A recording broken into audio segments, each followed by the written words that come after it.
Have you ever given your heart and soul to someone only to be treated like an afterthought? That moment when you realize your kindness has been mistaken for weakness can change everything. My name is Eleanor Reynolds, and after 27 years of being the perfect mother and grandmother, I discovered that the more you give to those who don't appreciate you, the more they'll take until there's nothing left.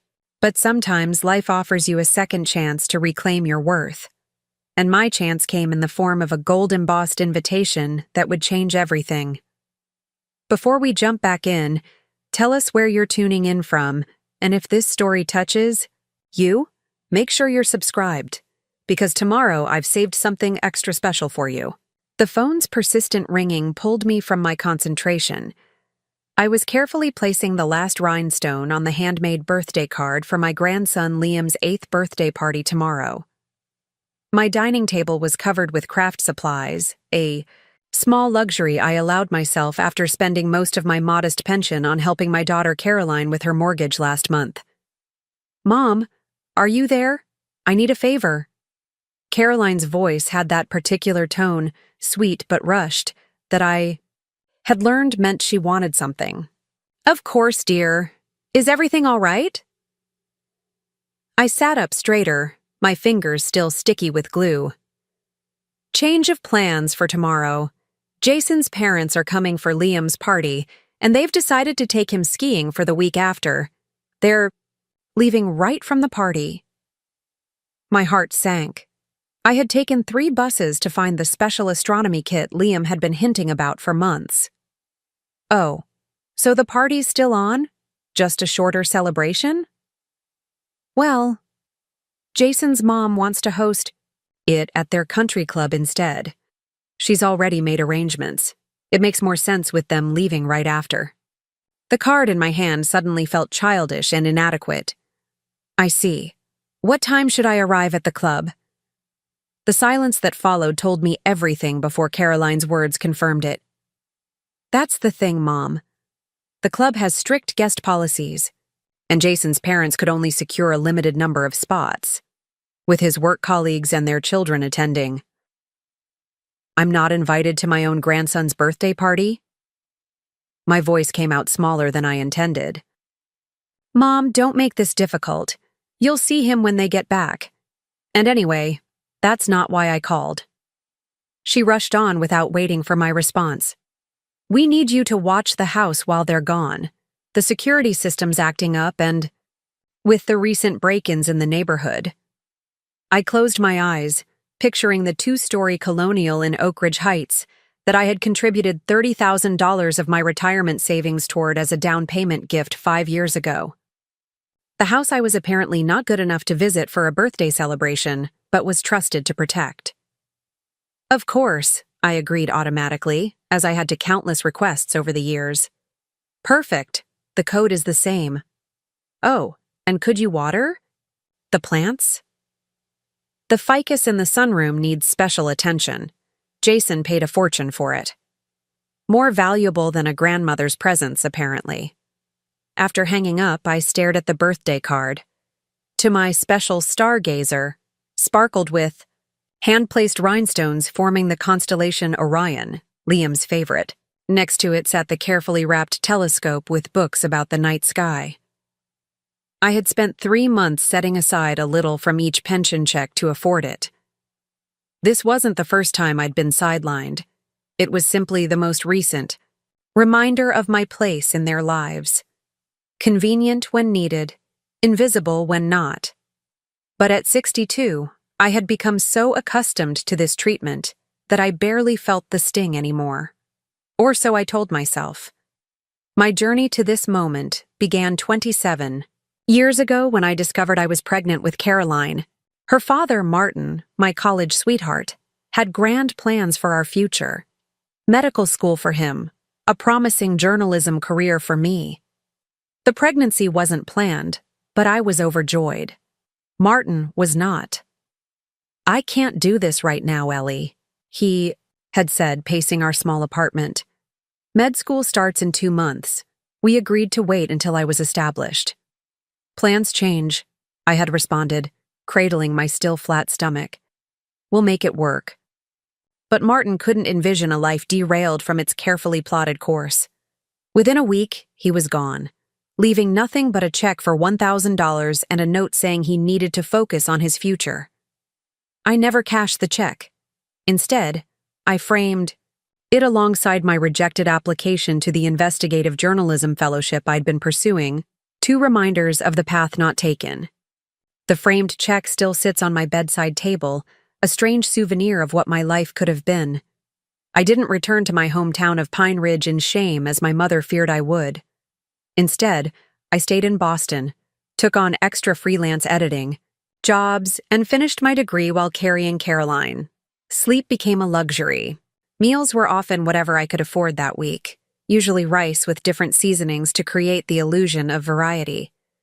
But I completed my English degree, one night class at a time, with a newborn strapped to my chest.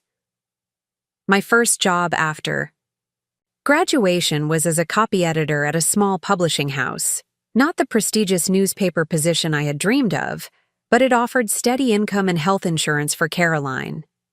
The office allowed me to bring her on days when childcare fell through, setting up a small play area beside my desk. I would edit manuscripts with one hand and rock her carrier with the other. As Caroline grew, so did my determination to give her everything I hadn't had: stability, opportunities, the confidence that comes from knowing you are unconditionally supported. I took on additional freelance work, editing academic papers late into the night after Caroline was asleep. Every extra dollar went toward dance lessons, summer camps, school trips, experiences I believed would shape her into a confident, well-rounded person. When Caroline was 7, I was offered a promotion to senior editor, a position that would finally provide financial breathing room but required longer hours and occasional travel. I declined, opting instead for a lateral move to a role with flexible scheduling that allowed me to never miss a school performance or parent-teacher conference. My mother, during her infrequent calls from Florida, would sigh heavily at my choices. "You're martyring yourself for that child, Eleanor. What about your needs? Your future?" But I didn't see it as martyrdom. Caroline was my world, my purpose, my greatest joy.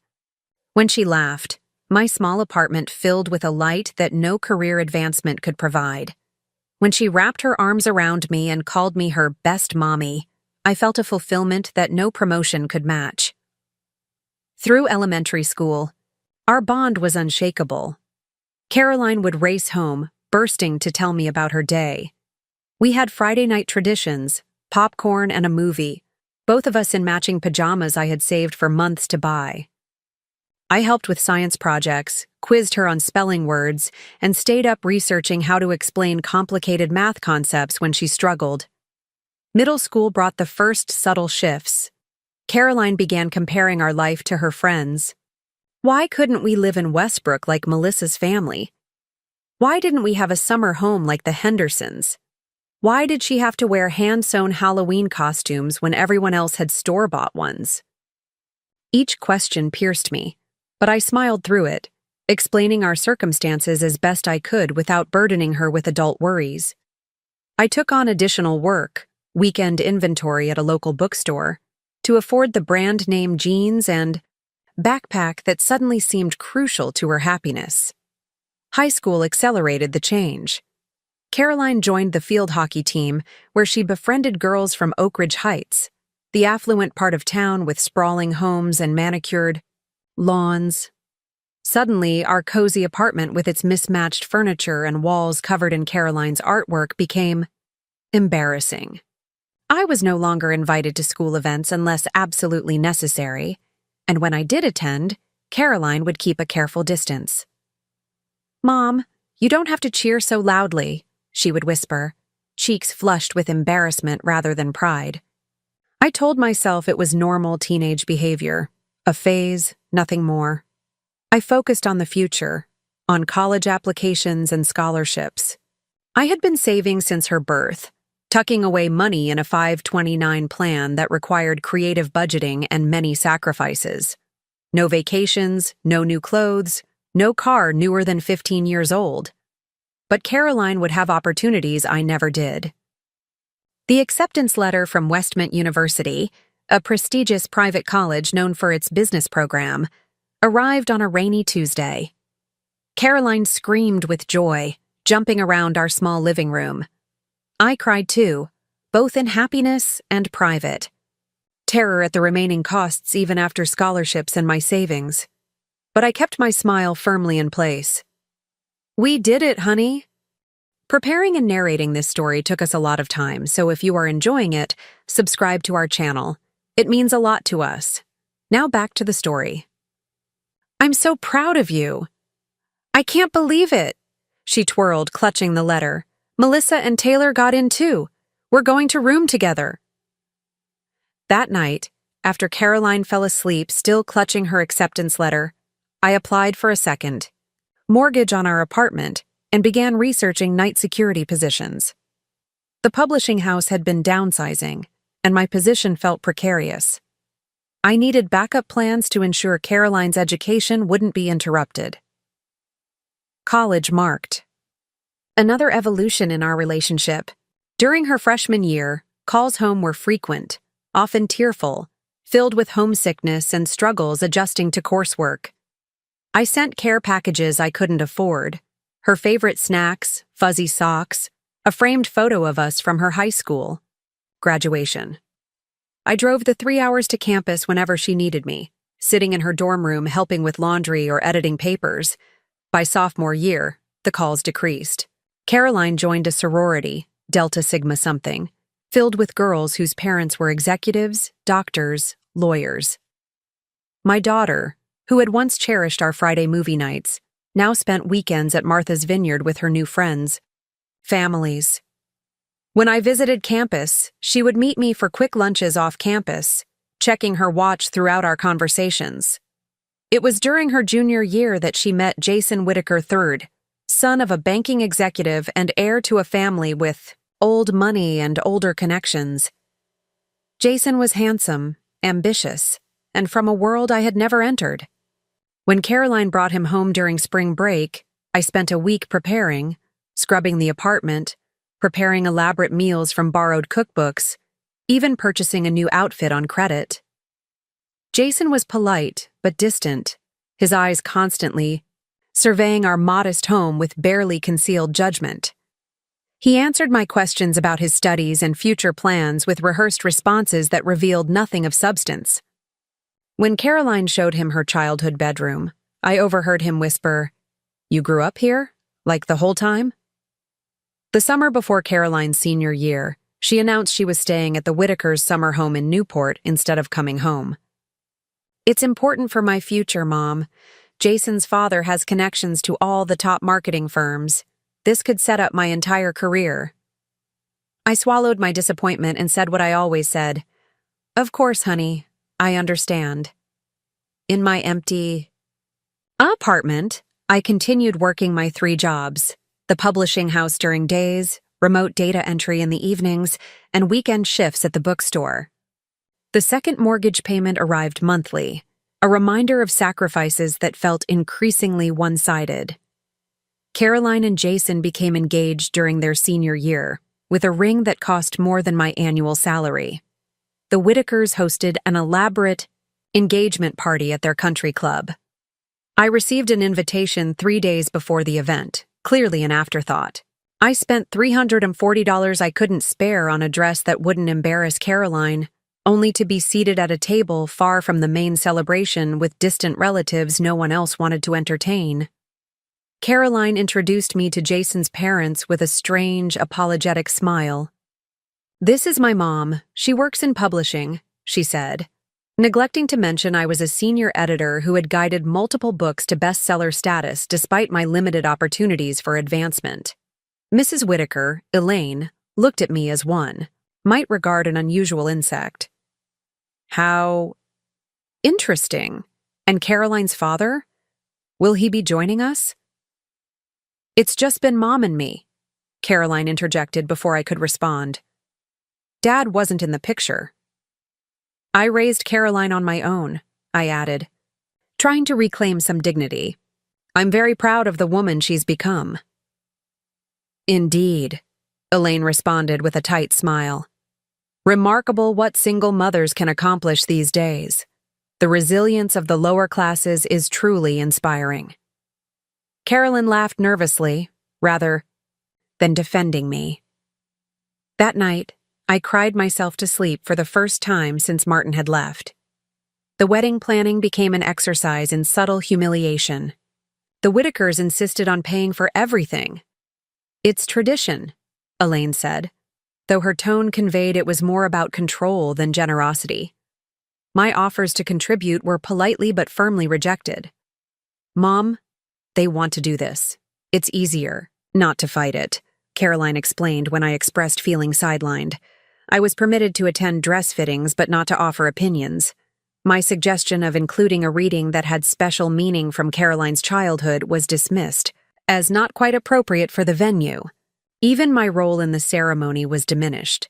I would not walk her down the aisle as we had always planned. Instead, Jason's father would do the honors, because photos would look more balanced that way. The wedding was a spectacle of wealth. 600 guests at the Whitaker estate, ice sculptures, a 10-piece orchestra, and flowers flown in from Holland. I wore the one acceptable dress I owned, a navy blue sheath I had splurged on for a publishing award ceremony years earlier. During the reception, I overheard two of Jason's aunts discussing me near the ladies' room. "That's the mother?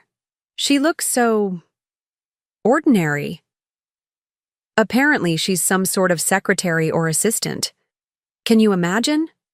No wonder Caroline is so eager to establish herself properly. I slipped away before they could see me, found a quiet corner of the garden, and allowed myself 5 minutes of pure grief for the relationship I had thought Caroline and I shared. Then I dried my eyes, fixed my makeup, and returned to the celebration with the smile I had perfected over decades of putting my daughter's needs before my own pain. After the wedding, Caroline and Jason purchased their home in Oak Ridge Heights, the colonial that would later require my financial assistance. When they asked for help with the down payment, I liquidated my modest retirement account without hesitation. What was my future compared to their beginning?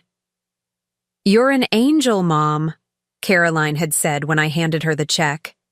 "We'll pay you back someday, I promise." We both knew it was a promise that would never be fulfilled. The money disappeared into their new life without further mention. When Caroline announced her pregnancy a year later, I felt a surge of hope. Perhaps a grandchild would bring us closer again. Perhaps in becoming a mother herself, Caroline would recognize the depth of what we had shared. Liam Alexander Whitaker was born on a crisp autumn morning. I took unpaid leave from work to be present, waiting anxiously in the private hospital suite the Whitakers had arranged. After 15 hours of labor, I was permitted a brief visit. 10 minutes to meet my grandson before being asked to leave so the immediate family could bond. Immediate family. The phrase echoed in my mind as I drove home alone. When had I become less than immediate to my only child? In the early weeks, Caroline called frequently, overwhelmed by the realities of new motherhood despite the night nurse the Whitakers had hired. I would drive over immediately, regardless of the hour, to rock Liam while Caroline slept, or simply sat in stunned exhaustion. "I had no idea it would be this hard," she confessed during one 3 a.m. feeding. "How did you do this alone?" For a moment, my heart swelled with recognition, finally an acknowledgement of what our journey had been. But the moment passed without further reflection from Caroline, and by morning, the vulnerability was replaced with her new normal efficiency. As Liam grew, I treasured every moment I was allowed with him. Unlike his mother at that age, he was quiet and observant, with serious eyes that studied everything. I would read to him for hours, delighting in his small gasps at picture book revelations. I taught him nursery rhymes and silly songs that made him giggle uncontrollably.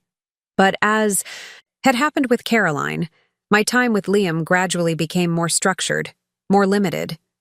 Spontaneous visits were discouraged. "We're trying to establish a routine," Caroline would explain when turning me away. "The parenting books say consistency is key." I was permitted scheduled visits, Tuesday afternoons, occasional Sunday brunches, when the Whitakers' social calendar allowed. I was the emergency contact for the preschool, but rarely the first choice for actual emergencies. When Liam developed a high fever during a weekend when Caroline and Jason were at a charity gala, it was Elaine who was called to take him to the doctor, not me. Still, I cherished what I was given. Liam and I developed our own special bond over his growing interest in astronomy. During my Tuesday visits, we would read books about planets and stars. I saved for months to buy him a beginner's telescope for his 5th birthday, teaching him to find the moon and identify Mars. Grandma Ellie knows everything about the sky, he once told Caroline with such conviction that she looked at me in surprise, as if seeing me anew. Mom was always into that science stuff, she said dismissively. But Liam, remember you have sailing lessons on Saturday. The stars will still be there later. The stars, unlike me, were a constant presence deemed worthy of postponement. Last month marked a turning point I hadn't anticipated. After 22 years at the publishing house, I was called into a meeting with new management. The company had been acquired by a larger corporation, and restructuring was inevitable. Despite my senior position and institutional knowledge, I was offered early retirement with a modest severance package. We're moving toward a more digital-focused model with younger staff who natively understand social media integration, the HR representative explained, avoiding eye contact.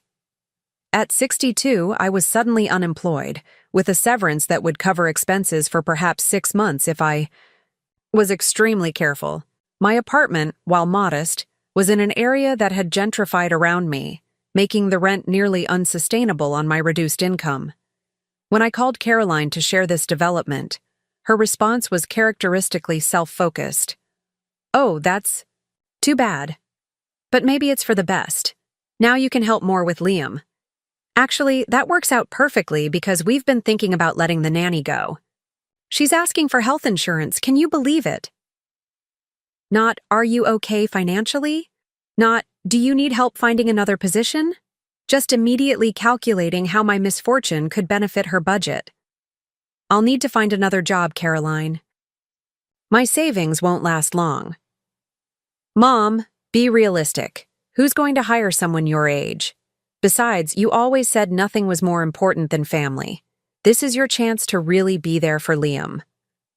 The conversation ended with no resolution, but the expectation was clear. I should be grateful for the opportunity to provide free childcare while struggling to maintain my own independence. That night, as I updated my resume and searched online job boards, an email notification appeared from a name I hadn't seen in decades. Diana Foster. Diana and I had been inseparable throughout college. Brilliant, fearless, determined to become investigative journalists exposing corruption and changing the world. While I had set aside those dreams for motherhood, Diana had pursued them relentlessly, building an impressive career that had recently culminated in her appointment as editor-in-chief of the Metropolitan, one of the country's most respected news magazines. "Ellie," her email began, "I've been thinking about you. Life takes us on strange journeys, doesn't it? Mine has finally brought me back to Boston, and I find myself hoping to reconnect with the friend who understood me better than anyone. The Metropolitan is hosting its annual New Year's Eve gala, a ridiculous affair with celebrities and power players that somehow became the social event of the season. I have an extra VIP ticket with your name on it. Say yes. After all these years. Let's begin a new year together, reminiscing about the past and perhaps plotting a shared future. My company is expanding its book review division, and I remember how brilliantly you analyzed literature. Opportunity knocks, old friend. Will you answer?" I stared at the screen, heart racing. The Metropolitan's New Year's Gala was legendary, covered by society pages, attended by cultural icons and political figures. And Diana, my Diana from all those years ago, was offering not just an invitation, but a potential professional lifeline. For the first time in decades, I felt a flutter of possibility for myself, not as Caroline's mother or Liam's grandmother, but as Eleanor Reynolds, the woman who once had dreams of her own. I read the email 3 times before allowing myself to reply with a simple, "Yes, I would be honored." Diana's response came within minutes. "Wonderful. I've booked you a room at the Four Seasons for New Year's Eve. No arguments. A car will collect you at 7. Wear something that makes you feel powerful. We have much to discuss about your future." My future. 2 words I had stopped associating with myself long ago. In the following days, I experienced an unfamiliar sense of anticipation. I withdrew a small amount from my dwindling savings to purchase a dress, a deep emerald gown that brought out the green in my eyes and skimmed over my figure with unexpected elegance. I scheduled an appointment at a salon for my first professional haircut in years, choosing a sophisticated shoulder-length style that the stylist assured me took years off. I didn't tell Caroline about the invitation or my plans. Our conversations had fallen into predictable patterns, her demands, my acquiescence, and I wasn't ready to disrupt that dynamic until I understood what opportunities might actually materialize from reconnecting with Diana. And that's how I found myself here, at my dining table, completing Liam's birthday card the day before everything would change. I didn't know then that Caroline's call about the party was just the precursor to a much larger request, one that would force me to choose between maintaining the unbalanced relationship we had established or finally reclaiming my own worth. The doorbell rang, interrupting my thoughts. When I opened it, I found a package wrapped in silver paper with a card bearing the Metropolitan's embossed logo. Inside was a vintage brooch, a small silver star with a tiny diamond at its center. Diana's note read, "To remind you of the bright future ahead. This belonged to my mentor when I first started at the magazine. She gave it to me when I became editor, saying true stars recognize each other's light. I'm passing it to you now. Wear it tomorrow night as we begin our next chapter." I pinned the brooch to my robe, its weight against my chest both unfamiliar and somehow right. Tomorrow would bring Liam's birthday party, the celebration I had been excluded from, and then New Year's Eve, with its unexpected promise of renewal. Standing in my small living room, surrounded by the modest life I had built while giving the best of myself away, I made a quiet promise. Whatever happened next, I would no longer be an afterthought in my own story. The woman who had sacrificed everything for others was finally ready to invest in herself.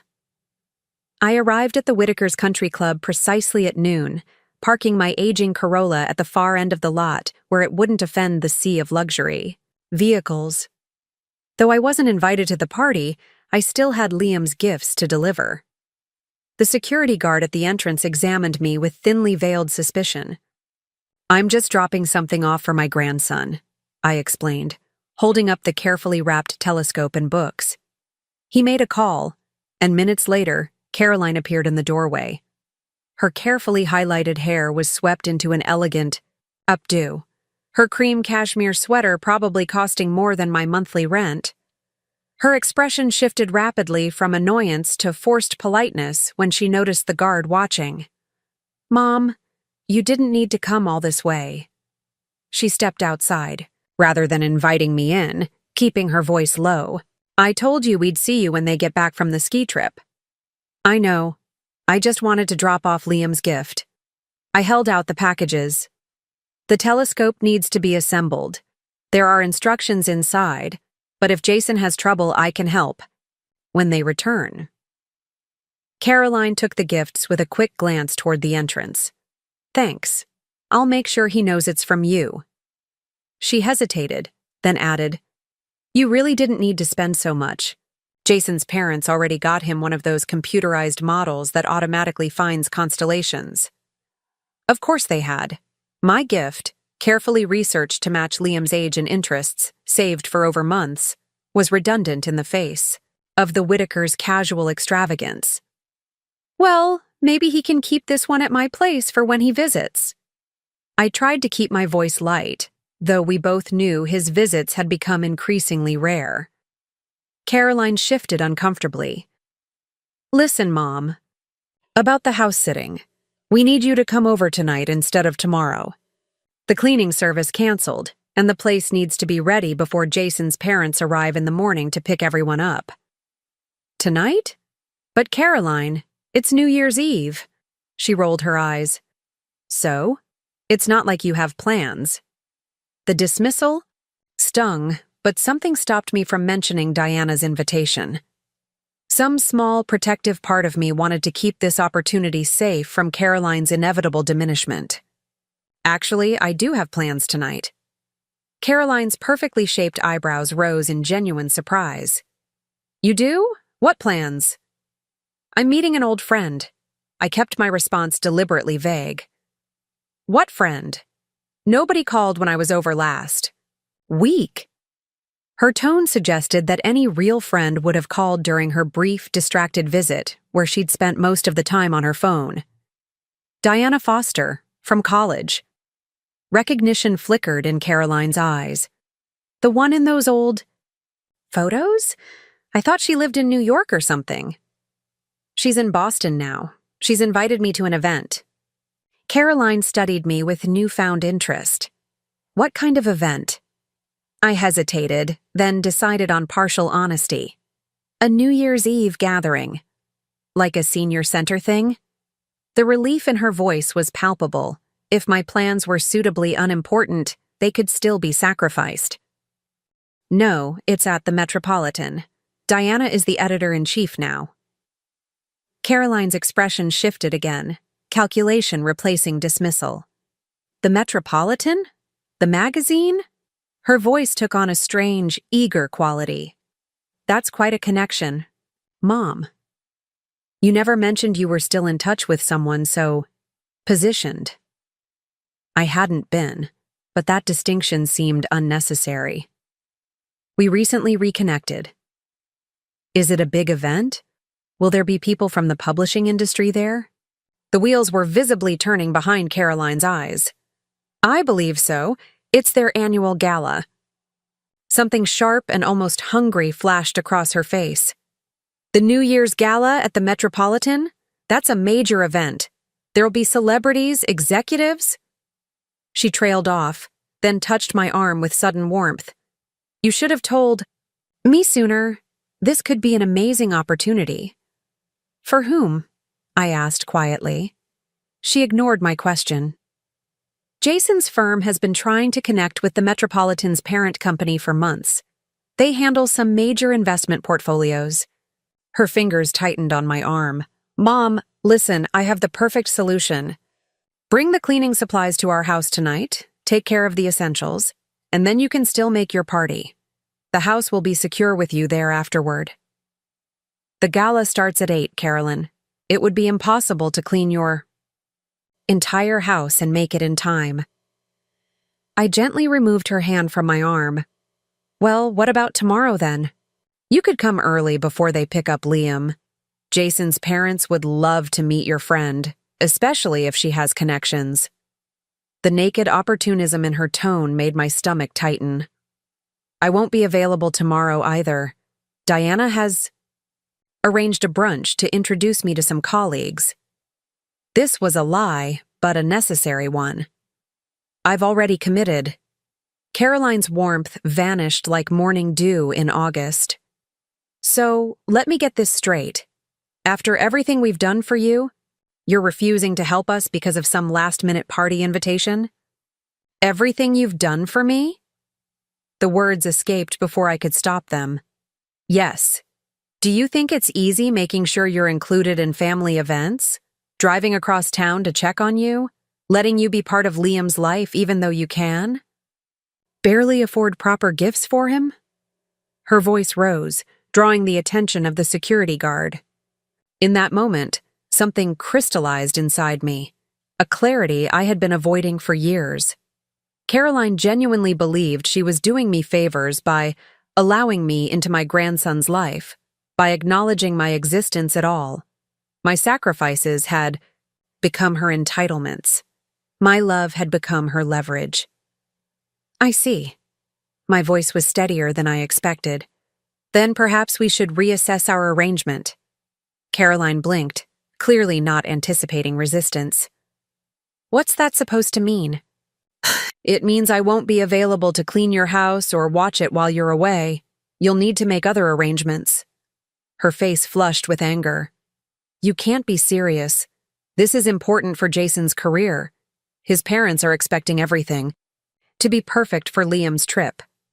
I understand it's important, but so are my plans. Your plans, she scoffed. One random invitation, and suddenly you're too good for family obligations? This is ridiculous, Mom. You're being selfish. That word, selfish, after decades of putting her needs before my own, finally broke something loose inside me. No, Caroline. Selfish is expecting your mother to clean your house on New Year's Eve. Selfish is excluding me from my grandson's birthday, but expecting me to deliver gifts anyway. Selfish is treating my time and energy as resources you're entitled to without gratitude or reciprocity. Her mouth opened in shock. I can't believe you're saying this to me. After everything. Please stop saying after everything, I interrupted quietly. We both know who has given everything in this relationship. Caroline's eyes narrowed. If that's how you feel, maybe you should go to your fancy party and forget about us altogether. That's not what I want, and you know it. I sighed, suddenly tired of this familiar emotional terrain. I want a relationship based on mutual respect, not constant obligation. Whatever. Caroline stepped back toward the door. I have to get back to Liam's party. The one you're apparently too important to attend now. I'll tell everyone you weren't feeling well. She paused, then added with deliberate cruelty, not that anyone was really expecting you anyway. The door closed firmly behind her, leaving me standing alone in the December cold, still wearing the visitor badge the security guard had reluctantly provided. I stood there longer than I should have, processing what had just happened. For the first time in our adult relationship, I had prioritized my needs over Caroline's demands, and the world hadn't ended. It felt terrifying and exhilarating all at once. During the drive home, my phone buzzed repeatedly with texts from Caroline, each more manipulative than the last. Jason's mother is very disappointed. She was hoping to discuss your friend's connections. Liam asked where you were. I had to explain that work was more important to you than his birthday. If you change your mind about helping us, the key is under the mat. Otherwise, don't worry about it. We'll manage without your help as usual. Each message was designed to trigger the guilt and obligation that had governed our relationship for decades. But something had shifted inside me, a tectonic realignment that couldn't be reversed. I silenced my phone and focused on preparing for the evening ahead. At home, I laid the emerald dress carefully across my bed, still wrapped in tissue paper from the boutique. The price tag, $340, had required dipping into next month's grocery budget, but holding it against me in the store mirror had awakened something I'd long forgotten, the simple joy of feeling beautiful. As I prepared for the evening, another text from Caroline arrived. Fine. If you insist on going to this party instead of helping family, at least introduce Jason to your editor friend. His firm would be very appreciative of the connection. The naked transactionalism of her approach no longer surprised me. I left the message unanswered and continued getting ready. The transformation in my mirror was subtle but profound. The new haircut framed my face in a way that emphasized my cheekbones rather than the slight softening beneath my jaw. The dress color brought warmth to my complexion, and the silver star brooch from Diana added an elegant touch. I applied makeup, with care, not to disguise my age, but to celebrate the woman who had earned every line on her face. At precisely 7, my doorbell rang. Outside waited a sleek black car, the driver professionally courteous as he opened the door. Diana had arranged everything with the thoughtfulness I remembered from our college days. As the car navigated through Boston's streets, now festive with New Year's Eve revelry, my phone lit up with a call from Caroline. After a moment's hesitation, I answered. "Hello? Mom?" Caroline's voice had shifted to the honeyed tone she used when trying to charm service workers. "I've been thinking about our conversation earlier. I may have overreacted." "I appreciate that," I said carefully. "The thing is, we really do need help with the house, and I know you'd want to support Jason's career opportunities, so I've come up with the perfect compromise." I waited, already suspecting what was coming. "You could attend your party for an hour or two, network with your friend, introduce Jason to any useful contacts, and then leave early to take care of the house. That way, everyone wins."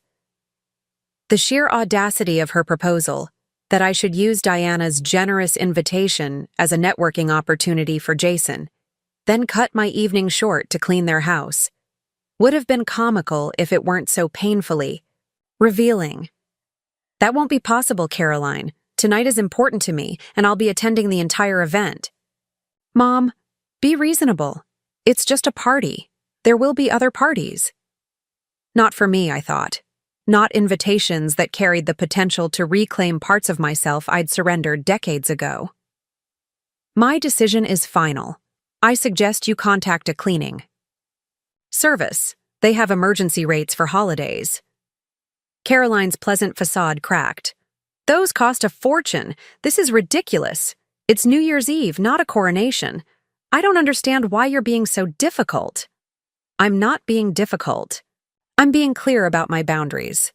Those are different things." "Boundaries?" She made the word sound foreign and slightly offensive. "Since when do mothers have boundaries with their children?" "Since always, Caroline. I just haven't enforced mine before." The silence that followed felt weighted with decades of unspoken expectations. "Fine," she finally said, her voice cold. "Enjoy your party. But don't expect us to rearrange our lives when you suddenly decide you need something from us." The irony was so profound I almost laughed. "Happy New Year, Caroline. Give Liam my love." I ended the call as the car pulled up to the Metropolitan building, its facade illuminated with thousands of tiny white lights for the occasion. The sidewalk was lined with photographers capturing the arrivals of celebrities and dignitaries. I felt a moment of anxiety.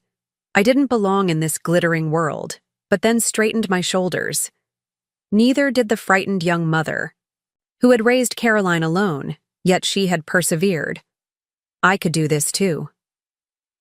The driver opened my door and I stepped out, immediately overwhelmed by the flashing cameras and elegant crowd. But then I saw her, Diana, standing at the top of the steps, exactly as I remembered and completely transformed at once.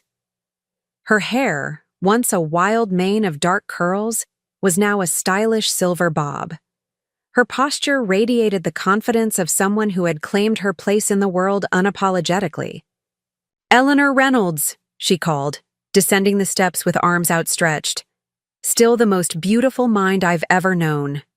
We embraced like the decades apart had been merely days, falling instantly into the comfortable rhythm of old friendship. "You look magnificent," Diana said, holding me at arm's length to examine my appearance. "That color was made for you." "I feel somewhat out of place," I admitted as we entered the grand lobby, now transformed into a sparkling winter wonderland. "Nonsense. You belong exactly where you choose to be, Ellie. That was always your superpower, authenticity in any situation." She linked her arm through mine. "Now, there are about 100 people I want you to meet, but first, let's get champagne. We're celebrating tonight." "Celebrating what?" I asked, accepting a flute from a passing server. Diana's eyes sparkled, with mischief and purpose. "New beginnings, old friend.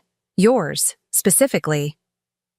As she guided me through the crowd, introducing me to authors, publishers, and media executives with casual familiarity, I glimpsed an alternate version of my life. The path not taken, the career that might have been mine had different choices been made. But rather than regret, I felt a curious sense of appreciation for both roads, the one I had traveled, with its profound joys and sorrows of motherhood, and this glittering parallel universe that Diana had navigated with such success. Each had exacted its prices and offered its unique rewards. Eleanor was always the better writer between us, Diana was saying to a distinguished-looking man she'd introduced as the publisher of a prestigious literary imprint. Her analysis of narrative structure was revolutionary even back in college. "You're too kind," I demurred. "Diana was fearless. I always admired that about her." "And I admired your depth," she countered. "Still do, which is why—" She glanced at her watch. "It's time for the surprise." "Surprise? Diana, you've done more than enough already." "Hardly. Come with me." She led me to a quiet corner where a small table had been set up with a laptop and what appeared to be contracts. "What's this?" I asked, confused. "Your future, if you want it." Diana's expression turned serious. "Ellie, when I said the Metropolitan was expanding its book review division, that wasn't idle conversation. We're launching a new imprint focused on literary fiction and memoir. I need an executive editor with impeccable taste and a profound understanding of narrative architecture." I stared at her, uncomprehending. "Are you offering me a job?" "I'm offering you a directorship, full. Benefits, significant creative control, and a salary that might surprise you." She slid a folder toward me. "The formal offer is in here, but the short version is $120,000 annually plus performance bonuses. We'd need you to start in February." The amount, nearly triple what I had been making at my previous position, made me physically sit down in the nearest chair. "Diana, I don't know what to say. It's incredibly generous, but are you sure? I've been out of the mainstream publishing world for decades. My experience is limited to a small regional house. Where you cultivated 3 bestsellers and built an impressive backlist of critically acclaimed works despite limited resources," Diana countered. "I've done my research, Ellie. I know exactly what you're capable of." "But what about my age?" The other company said. "That other company was staffed by short-sighted fools. I'm interested in wisdom, experience, and proven judgment, all of which you have in abundance." Diana sat across from me, her gaze direct and unwavering. "The publishing world doesn't need more 20-something social media experts. It needs editors who understand the architecture of great literature and the human experiences it reflects." Tears threatened at the edges of my vision. To be seen, truly seen, for my professional value after years of being defined solely by my relationship to others felt overwhelming. "I don't know what to say," I repeated, my voice thick with emotion. "Say you'll consider it. The formal interview is just a formality. The position is yours if you want it. We can work out relocation details later. The Metropolitan maintains corporate apartments for executives transitioning to the area." Relocation? That pulled me up short. "The position is in New York?" Diana nodded. "Our headquarters are there, yes. Would that be a problem?" My immediate thought was of Liam, of being further from him than I already felt. But then came the realization that my physical proximity had done little to secure my place in his life. Caroline and the Whitakers controlled those boundaries regardless of geography. "I would need to think about it," I said carefully. "Of course. No rush. Well, some rush. I'd need your answer by mid-January." Diana's smile was understanding. "Tonight is for celebration, not decisions. Read the offer later, ask questions, take time to process. But know this, I believe in you, Eleanor. I always have." As we rejoined the gala, something had shifted in my internal landscape. The possibility of a new chapter, one defined by professional recognition and financial security, lay before me like an open book. For the first time in decades, I allowed myself to imagine a life structured around my own ambitions and needs, not just the service of others. The evening unfolded in a kaleidoscope of introductions, conversations about literature and publishing trends, and quiet moments catching up with Diana on the years between. I met Pulitzer Prize winners who discussed character development with the same passion I felt, editors who asked my opinions on manuscript trends, and industry veterans who treated me as a peer rather than an outsider. At 11, as the celebration built toward midnight, my phone vibrated with another call from Caroline. I excused myself to a quiet alcove and answered. "Is everything all right?" I asked, genuine concern overriding our earlier tension. "No, everything is not all right." Caroline's voice was tight with anger. "The cleaning service wants $800 for an emergency New Year's Eve booking. This is ridiculous. You need to come help us." The demand, not request, felt different now, filtered through the lens of the evening's revelations and possibilities. "I'm sorry, but that's not possible. I'm still at the gala." "Still? It's been hours. How long does it take to make a few introductions?" I closed my eyes briefly, summoning patience. "Caroline, I'm not here to network for Jason. I'm here as Diana's guest, considering a job offer." The silence on the other end stretched for several seconds. "A job offer?" Her voice had changed, caution replacing anger. "What kind of job?" "Executive editor for a new imprint at the Metropolitan, in New York." Another longer silence. "New York? You can't be serious. What about your apartment here? What about Liam?" "I haven't accepted yet. I'm considering my options." "Mom, be realistic." The dismissive tone had returned. "You're 62. People don't just start over at your age. And what about your responsibilities here?" "My responsibilities. Not my relationships or connections. My utility functions. My age gives me experience, Caroline. Diana values that. As for my responsibilities..." I paused, considering my words carefully. "I will always love you and Liam. That won't change regardless of geography. But I need to consider what's best for my future." "Your future?" She sounded genuinely bewildered, as if the concept of me having a future separate from supporting her life was incomprehensible. "Mom, this is crazy. You belong here, close to family." "Do I?" I asked softly. "Because earlier today you made it quite clear that my presence was optional at best and an inconvenience at worst." "That's not fair. You know how stressful..."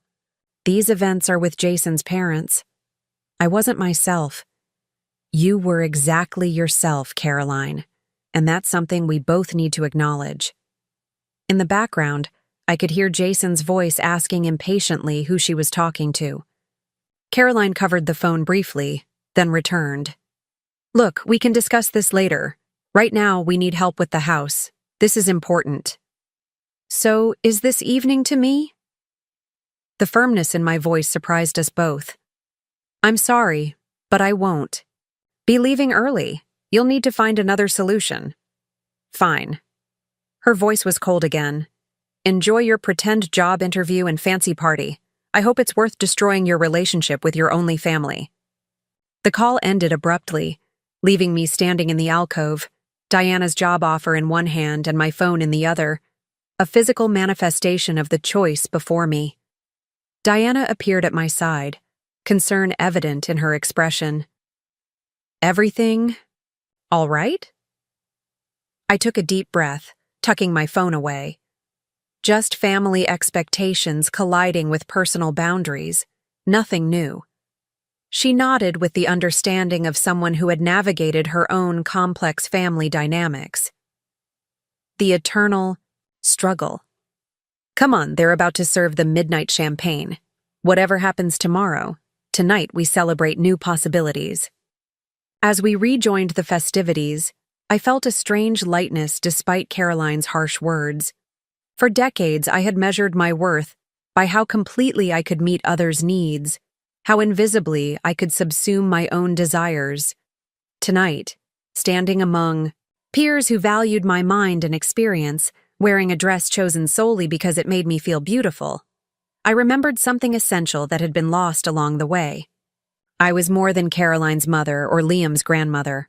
I was Eleanor Reynolds, a woman with ambitions, talents, and the right to claim her own path, even at 62. When the countdown to midnight began, Diana handed me a fresh glass of champagne and smiled with the conspiratorial warmth of our college days. "To new beginnings," she said as the crowd chanted down from 10. "To remembering who we were always meant to be," I answered. As the clock struck midnight and the room erupted in celebration, I lifted my glass and made a silent promise to myself. Whatever happened with Diana's offer, whether I moved to New York or remained in Boston, I would no longer be an afterthought in my own life story. The woman who had sacrificed everything for others was finally ready to invest in herself. And that decision, that fundamental reorientation toward my own worth, felt like the truest new beginning of all. The morning after the gala, I awoke. In the Four Seasons hotel room Diana had arranged, momentarily disoriented by the plush surroundings. Sunlight streamed through floor-to-ceiling windows, illuminating a view of Boston I rarely experienced. The city from above, small figures moving through snow-dusted streets, the harbor glittering in the distance. My phone showed 7 missed, calls from Caroline, and a dozen increasingly irate text messages. The final one, sent at 3:17 a.m., read, "Had to pay $950 for emergency cleaning service. Will be deducting from what we gave you for Christmas. Hope your party was worth it." What they had given me for Christmas was a $50 gift card to a chain restaurant and a generic scarf still in the department store gift box. The transparent attempt to inflate their generosity while punishing my independence might have worked a day earlier. Today, it simply clarified the dynamics I had been too close to fully see. Room service arrived with the breakfast Diana had prearranged: fresh fruit, croissants, and coffee in a silver pot. Such simple luxuries, yet they felt revolutionary. When was the last time someone had arranged for my comfort without expecting something in return? At 10, Diana called. "Sleep well? I hope the room was comfortable." It was lovely. All of it was lovely. "Diana, I don't know how to thank you."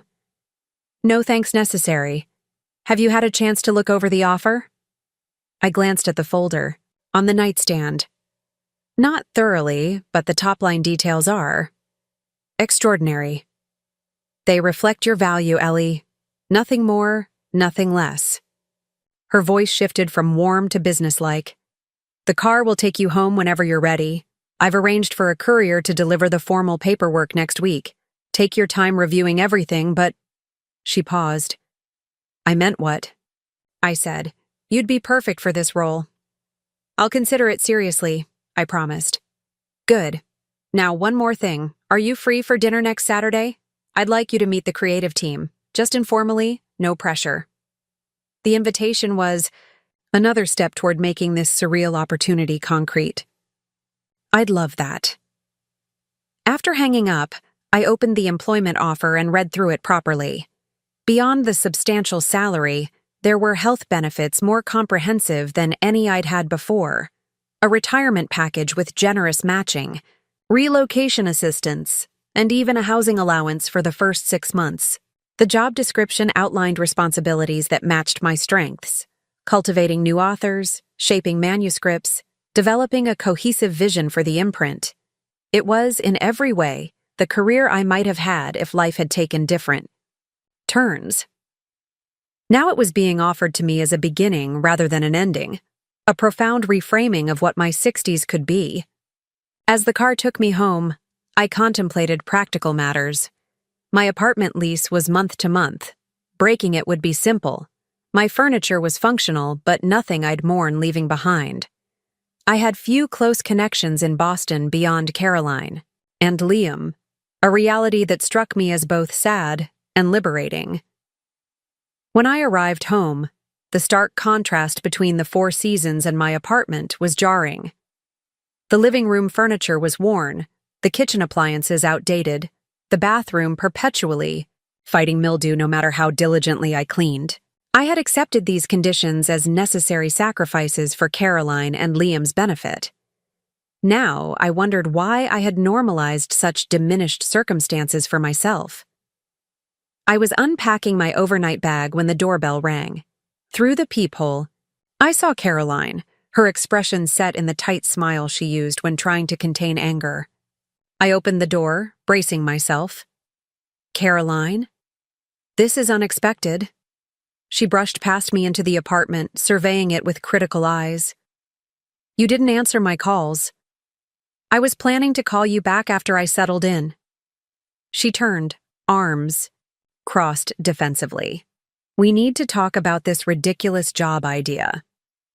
"Would you like some tea?" I offered, choosing not to engage immediately with her characterization. "I don't want tea, Mom. I want you to explain why you're suddenly interested in abandoning your family for some fantasy job in New York." I measured my response carefully. It's not a fantasy. It's a genuine offer with substantial responsibilities and compensation. And I wouldn't be abandoning anyone. New York is a train ride away. "A train ride isn't the same as being here," Caroline insisted. "What about Liam? Have you thought about how this would affect him?" "Of course I have. But I've also recognized that my relationship with Liam is largely controlled by you and Jason. My physical proximity hasn't guaranteed meaningful time with him." Her face flushed. "That's not fair. We've been extremely generous allowing you to be part of his life." There it was again, the fundamental misconception. Allowing me to be part of his life? "Caroline, I'm his grandmother. That relationship isn't a privilege you bestow or withhold based on my usefulness to your household." She paced the small living room, agitation evident in every movement. "Everything always comes back to this with you lately. We ask for one simple favor, and suddenly we're terrible people who don't appreciate you." It wasn't one simple favor, Caroline. It was the expectation that I would cancel meaningful plans to clean your house on New Year's Eve after being excluded from Liam's birthday celebration. "The club had limited spots," she said dismissively. "We've been through this." "Yes, we have. And that's part of a pattern I'm finally recognizing. My presence is welcome when it serves a practical purpose: childcare, housekeeping, financial contributions. It's deemed unnecessary for celebrations or moments of family significance." Caroline stopped pacing, her expression shifting from indignation to calculation. "Is that what this is about? You're punishing us because you felt left out of a birthday party?" "This isn't about punishment, it's about reassessment. Diana's offer has given me an opportunity to consider what I want for my remaining years." "Remaining years?" She rolled her eyes. "You're talking like you're on your deathbed. You're only 62. "Exactly. Which means I might have 20 or more productive years ahead of me. The question is how I want to spend them." Caroline sat heavily on the worn sofa, suddenly shifting tactics. "Mom, be realistic. Do you really think you can just start over at your age? Move to an expensive city you don't know? Work at some high-pressure job with people half your age? What happens if it doesn't work out?" The concerns weren't entirely unreasonable, which made them more effective as deterrents. I had asked myself these same questions during the quiet moments since Diana's offer. "There are risks involved," I acknowledged, "but staying in a situation that diminishes me carries its own costs." "Diminishes you? That's dramatic." Caroline picked at a loose thread on her designer jeans. "Look, I know things haven't been perfect. We get busy, life gets complicated, but we're family. That counts for something."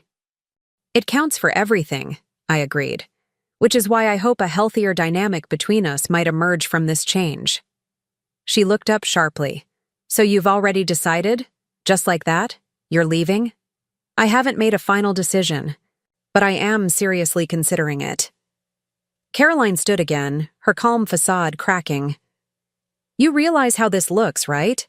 After all we've done for you, You're running off to play career woman because some old friend dangled a shiny opportunity. It's selfish, Mom. Plain and simple. The accusation that had once held such power over me now felt hollow. Is it selfish to want meaningful work, financial security, recognition for skills I've spent decades developing? Or is it only selfish when I want these things for myself instead of facilitating them for you? There you go again, twisting everything. We've included you in our lives, given you time with Liam, helped you when you lost your job. How?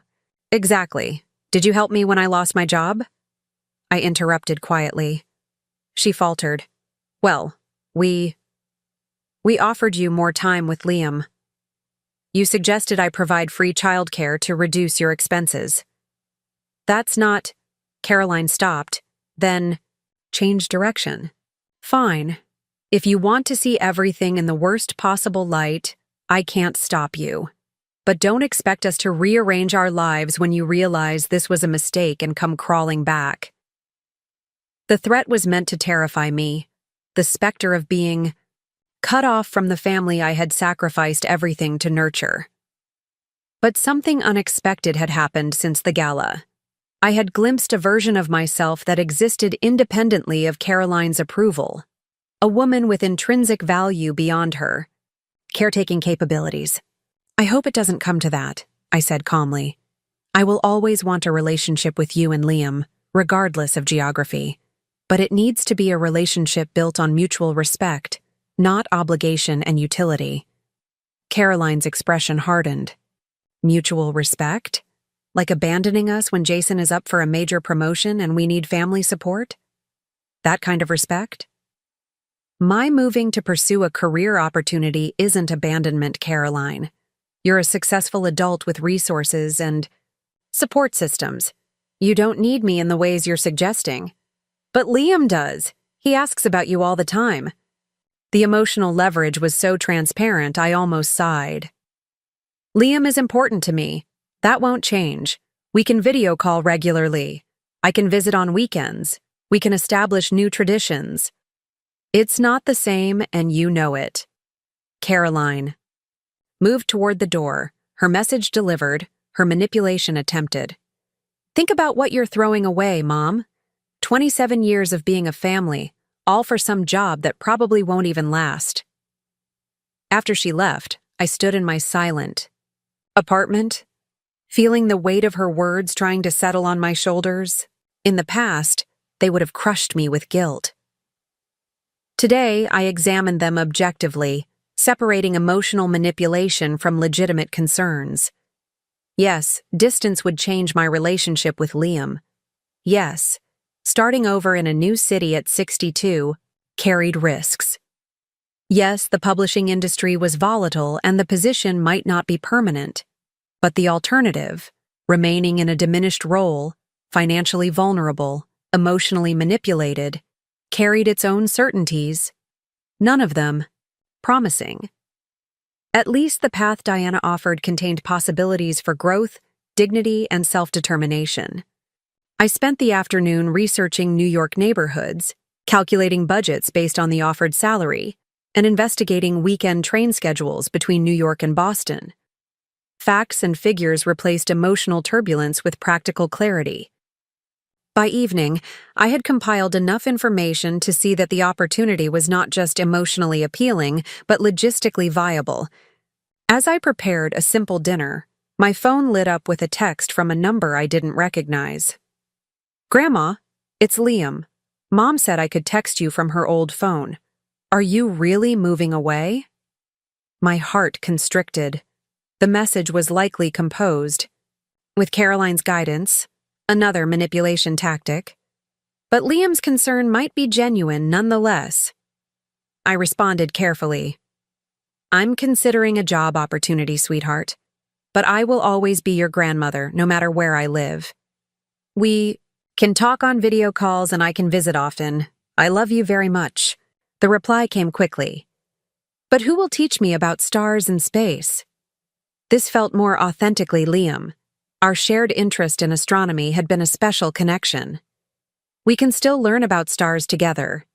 There are amazing planetariums. In New York, I could take you to visit.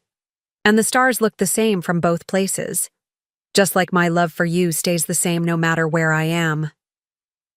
There was a longer pause before the next message. Mom says you don't care about us anymore. That's not true, right? The naked manipulation infuriated me, using an 8-year-old as an emotional conduit. I took several deep breaths before responding. That's absolutely not true, Liam. I care about you more than anything. Sometimes, grown-ups need to make choices about work and where they live. But those choices don't change how much they love their family. Your mom is probably upset right now because change can be scary, but everything will be okay. Another pause, then. Can I still come visit you? Even in New York? Of course you can. I would love that very much. Cool, Mom's coming. Gotta go. Love you, Grandma. Love you too, my special stargazer.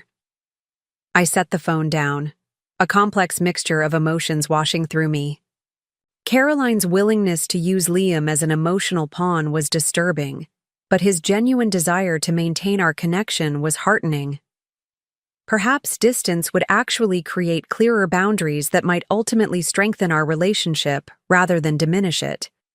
The next morning, I received a formal email from the Metropolitan's HR department, confirming the details of Diana's offer and requesting a response by January 15th.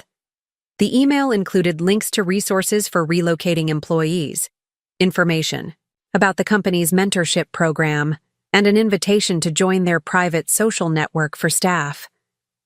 It felt surreal, professional courtesies extended to me after years of being undervalued. I spent the morning researching the authors and titles the Metropolitan had recently published, familiarizing myself with their aesthetic and market position. Their literary fiction list was impressive, featuring several award winners and critically acclaimed debuts. The prospect of helping shape such a catalog sent a thrill of creative excitement through me. Around noon, my phone rang with a number I didn't recognize. Hello? Eleanor? This is Jason Whitaker. Caroline's husband's voice was formal, but not openly hostile. Do you have a moment to talk? In 5 years of marriage to Caroline, Jason had never once called me directly. Our interactions had always been mediated through my daughter, limited to obligatory greetings at family gatherings. Of course, Jason. Is everything all right? Yes, fine. I understand you've received a job offer in New York. That's correct. He cleared his throat. Caroline is quite upset about this development. She feels it's sudden. I'm sorry she's upset. The opportunity arose unexpectedly, but it's one I need to consider seriously. Of course, of course. His tone was that of someone accustomed to negotiating business deals. The thing is, Eleanor, family, stability is important to us. Liam has benefited from having you nearby, and frankly, so has Caroline. You've been a support system we've come to rely on. The framing was revealing. I was a support system, not a person with my own needs and aspirations. I value my relationships with Caroline and Liam very much, I said carefully. That won't change regardless of geography. Perhaps, but proximity matters, especially with a young child. He paused. I understand the appeal of this offer, a chance to feel professionally relevant again at a time when many people are winding down their careers. That's natural. The condescension was subtle, but unmistakable. It's more than that, Jason. It's an opportunity to use skills I've developed over decades in a role with significant creative influence and financial security. Yes, well, about the financial aspects. His voice took on the tone he likely used when discussing investments with clients. Caroline mentioned the salary is quite attractive. But have you considered the cost of living in New York? The tax implications? Health insurance expenses as you age? These are complex considerations. I had, in fact, spent hours researching precisely these issues. I've done a thorough analysis. The compensation package includes comprehensive benefits and a housing allowance that addresses the cost difference. I see. He sounded mildly surprised that I had considered practical matters. Well, that's prudent, but there are other factors. Beyond finances. Starting over professionally at your age carries risks. New environments, new colleagues, new expectations. It can be stressful for anyone, but particularly. He trailed off diplomatically. Particularly for someone my age? I finished for him. Well, yes. Career transitions are challenging. I work with corporate executives making far less significant changes who struggle enormously. I appreciate the concern, Jason. These are all factors I'm weighing carefully. He shifted tactics again. Eleanor, let me be direct. Caroline depends on you emotionally more than she might admit. With my work schedule and travel requirements, having you nearby has been invaluable. Liam adores you. This change would create a significant void in our family structure. The appeal was more sincere than Caroline's emotional manipulations, which made it more effective. I did want to matter to my family. I did want to be valued. But I was beginning to understand that true value couldn't be contingent on geographical convenience or practical utility. I hear your concerns, Jason, and I want you to know that I'm not making this decision lightly or without considering its impact on everyone involved. But I also need to consider what's best for my future, professionally, financially, and personally. Of course, he said smoothly. Everyone deserves to pursue their interests. But perhaps there's a compromise that could satisfy both your professional ambitions and our family's needs. What kind of compromise are you suggesting? Well, Caroline mentioned your friend Diana is quite influential in publishing circles. Perhaps she could help you secure a similar position here in Boston, allowing you to advance professionally without the disruption of relocation. The suggestion revealed his fundamental misunderstanding of both the opportunity and my relationship with Diana. This wasn't a generic publishing job that could be replicated anywhere. It was a specific role at a specific company building something unique. And Diana wasn't a networking tool to be leveraged. She was a friend who had thoughtfully created an opportunity aligned with my specific talents. That's a kind suggestion. Jason, but the Metropolitan's new imprint is based in New York. The position involves working directly with their team there. I see. His tone cooled slightly. Well, I hope you'll give serious thought to what you might be sacrificing for this opportunity. Family connections are irreplaceable. After we hung up, I sat with the conversation, turning it over in my mind. Jason's approach had been more sophisticated than Caroline's emotional outbursts, but the underlying message was the same. My value was tied to my utility to their family unit, my ambitions secondary to their convenience. What struck me most was that neither of them had asked the most fundamental question. What do you want, Eleanor? What would make you happy? Their concern was entirely about the impact of my potential move on their lives, not on the significance of this opportunity for mine. It was a telling omission that clarified my decision more than any pro-con list could have. That evening, I composed an email to Diana. After careful consideration, I am formally accepting the position of executive editor for the Metropolitan's new literary imprint. I'm deeply honored by your confidence in me and excited to embark on this new chapter. Please let me know the next steps in the process. My finger hovered over the send button for several moments. Once sent, this email would set in motion changes that couldn't easily be reversed. My relationship with Caroline would be irrevocably altered. My comfortable, if limited, routines would be disrupted. The apartment that had been my home for decades would be packed up and left behind. But staying meant accepting that my life had reached its conclusion rather than its next evolution. It meant affirming that my purpose was subsidiary to Caroline's needs and conveniences. It meant teaching Liam, through example, that grandmothers, that women of a certain age, should set aside their ambitions and talents in service to others. I clicked send. Diana's response came within minutes. Wonderful news, Ellie. The team will be thrilled. I've instructed HR to send the formal contract immediately. Our relocation specialist will contact you tomorrow to begin arrangements. Welcome to the Metropolitan family. Or should I say, welcome back to yourself. Welcome back to yourself. The phrase lingered with me as I moved through my evening routine. I had spent so many years focused on what others needed from me that I had lost sight of who I was apart from those needs. Diana's offer wasn't just professional opportunity. It was an invitation to reclaim parts of myself that had been set aside, forgotten, but not lost entirely. As I prepared for bed, Caroline called again. I answered, steeling myself for another emotional confrontation.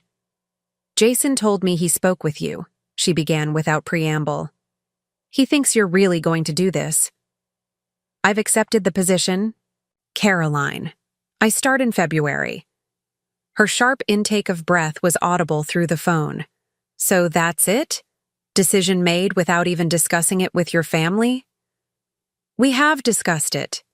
You and Jason both shared your perspectives, which I considered carefully, but you're still choosing this job over your family. I'm not choosing a job over family. I'm choosing to pursue an opportunity that's meaningful to me while maintaining my family relationships in a different form. Different form, she repeated bitterly.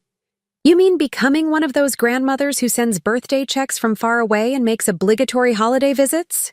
That's not what I intend at all. I want to remain actively involved in your and Liam's lives. We can adapt and find new ways to connect. This is really happening, Caroline said, her voice shifting from anger to a sort of stunned realization. You're actually leaving. I'm relocating for work. I'm not disappearing from your life. There was a long pause before she spoke again, her voice quieter. You know, I always thought you'd be there, no matter what. That was the one constant I could count on. Even when you drove me crazy with your worrying and your outdated advice, you were there. Always. The vulnerability in her admission caught me off guard. After days of manipulation and anger, this glimpse of genuine feeling, of the daughter who had once depended on me absolutely, created a crack in my carefully constructed resolve. I'm still here for you, Caroline. That doesn't change because of geography. But it's not the same. Her voice caught slightly. What if Liam gets sick and I need help? What if something goes wrong with Jason's promotion? What if I just need my mom? It was the first time in years she had expressed needing me specifically, not just my practical assistance. I closed my eyes, emotion welling. Then you call me. We talk. If necessary, I get on a train. Being in New York doesn't mean I stop. Being your mother or Liam's grandmother. It just means I'm also being Eleanor, a woman with her own path to walk. I don't understand why you can't walk that path here, she said, but the fire had gone out of her opposition. Why does it have to be there? Because this specific opportunity exists there. Because Diana and the Metropolitan are there. Because sometimes growth requires stepping into unfamiliar territory. Another long silence stretched between us. When Caroline spoke again, her voice had a resignation that signaled, if not acceptance, at least recognition of the inevitable.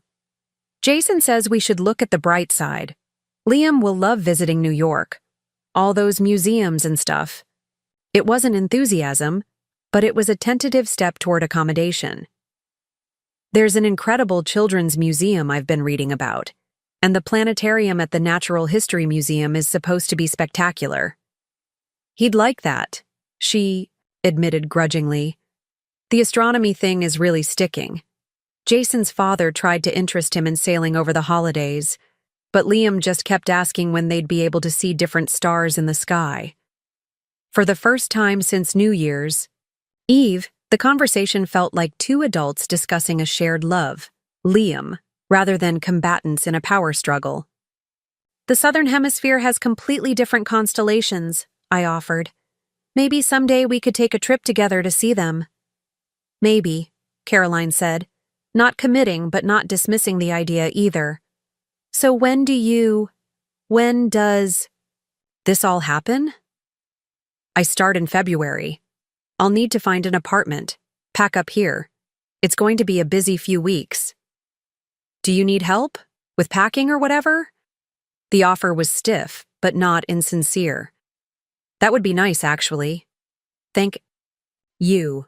As we said goodnight, neither of us mentioned love or family bonds or the complex emotions surrounding my decision. But something had shifted, however slightly. The conversation had moved from preventing my departure to acknowledging its reality, the first step toward whatever our relationship would become next. Later, lying in bed, I reflected on the day's developments. I had formally accepted a position that would transform my professional identity and financial circumstances. I had weathered emotional confrontations that would have previously left me shattered with guilt. I had begun practical preparations for a life change that would have seemed impossible just weeks ago. But perhaps most significantly, I had held firm to my decision despite the powerful gravitational pull of family expectations and established patterns. For the first time in decades, I had prioritized my own path without apology or excessive justification. As I drifted toward sleep, Diana's phrase echoed in my mind. Welcome back to yourself. It felt like greeting an old friend, both familiar and somehow new, both comforting and exhilarating. Eleanor Reynolds, not just Caroline's mother or Liam's grandmother, but a woman with talents, ambitions, and a future still unfolding. It was time to get reacquainted with her. The Metropolitan's relocation specialist, Vivian, turned out to be a godsend. She arrived at my apartment the following Monday, a stylish woman in her 50s with a tablet full of checklists and a no-nonsense approach that made the overwhelming task of relocating feel manageable. Don't worry about a thing, she assured, me surveying my modest belongings. I've moved executives twice your age with houses full of antiques. This will be straightforward. She walked through each room, making notes and occasionally taking photos.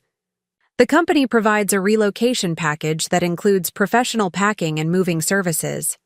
Is there anything here you're particularly attached to, or would you prefer to start fresh in New York? I glanced around at my worn furniture, most of it chosen for practicality rather than beauty or meaning. Just a few personal items, photographs, books, my mother's china. The furniture could all be replaced. Vivian nodded approvingly. Perfect. The housing allowance can cover some basic furnishings for your new place. Speaking of which, what are your priorities for neighborhoods? The company keeps corporate apartments in Midtown, but many of our editors prefer the West Village or Brooklyn. The question caught me off guard. I had researched New York neighborhoods online, but the vastness of options was overwhelming. I'm not sure. Somewhere safe, obviously, ideally with good access to public transportation. Cultural amenities, particular cuisines, green spaces. I hesitated, unused to considering such preferences for myself. I enjoy bookstores and cafes, and perhaps somewhere with some quiet streets for walking. Budget range. The housing allowance is generous, but Manhattan has significant variation. I'd prefer to stay well within the allowance. I've always been careful with finances. Vivian made several notes. I'll compile some options. The corporate apartments are available as a temporary solution while you find something permanent. No rush on that front. As she worked through logistics, banking, healthcare, transportation, I felt a mix of excitement and trepidation. Each detail made the abstract idea of moving to New York more concrete, both thrilling and terrifying in its rapidly approaching reality. One last thing, Vivian said as she prepared to leave. The Metropolitan sponsors several employee affinity groups, women in publishing, industry veterans, cultural interest groups. I'll send information so you can connect with colleagues before you arrive." After she left, I sat at my dining table, surrounded by the materials she'd provided: neighborhood guides, moving timelines, benefits paperwork. The sheer professionalism of it all reinforced that this wasn't a fantasy or a whim. It was a legitimate career advancement, being treated with appropriate seriousness by a major company that valued my skills enough to invest in relocating me. My phone chimed with a text from Caroline. "Mom, Liam has a science project due next week about the solar system. He's insisting only you can help him. Any chance you're free this weekend?" The request was so normal, so routine, that for a moment, it felt like nothing had changed, but everything had, and Caroline's text reflected either denial of that reality or perhaps a tentative olive branch. I texted back, "I'd love to help. Saturday afternoon work for you?" Her response came quickly. "Perfect. Liam will be thrilled. He has some specific questions about Neptune that apparently Google can't answer." On Saturday, I arrived at Caroline and Jason's home with a bag of supplies for Liam's project: styrofoam balls, paint, wire, and a star chart I'd found in a craft store. The house looked exactly as it always had, but I felt like a different person entering it. A visitor now, rather than an extension of their household. Liam burst through the door before I could ring the bell. "Grandma, I thought Neptune was blue, but then I read it's actually blue-green and has storms, and I need to know why." His enthusiasm for astronomical minutiae was so earnest, so uncomplicated, by adult tensions that I found myself laughing with pure joy as I hugged him. "Well, hello to you too, my curious scientist. I brought supplies for your project." He peered into the bag. "Cool. Mom said we could work in the dining room. She covered the table with plastic already." Inside, Caroline greeted me with a stiff nod. "Thanks for coming. He's been talking about this project nonstop." "Happy to help." I set my supplies on the table, noting the careful preparation Caroline had made: plastic covering, paper towels, even snacks set aside.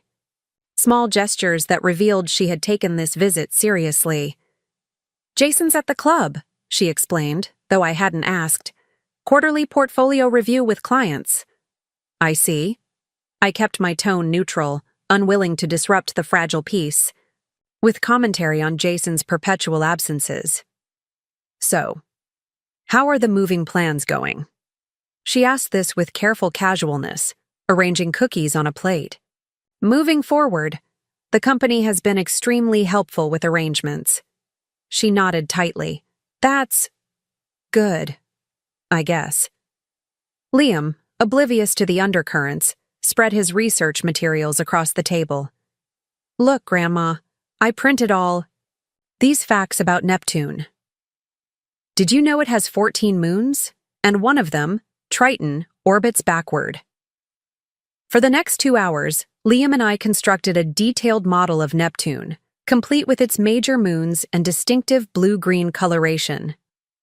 I explained about methane in the atmosphere absorbing red light and reflecting blue, about the Great Dark Spot and its massive storms, about the mysteries still unsolved regarding its interior composition.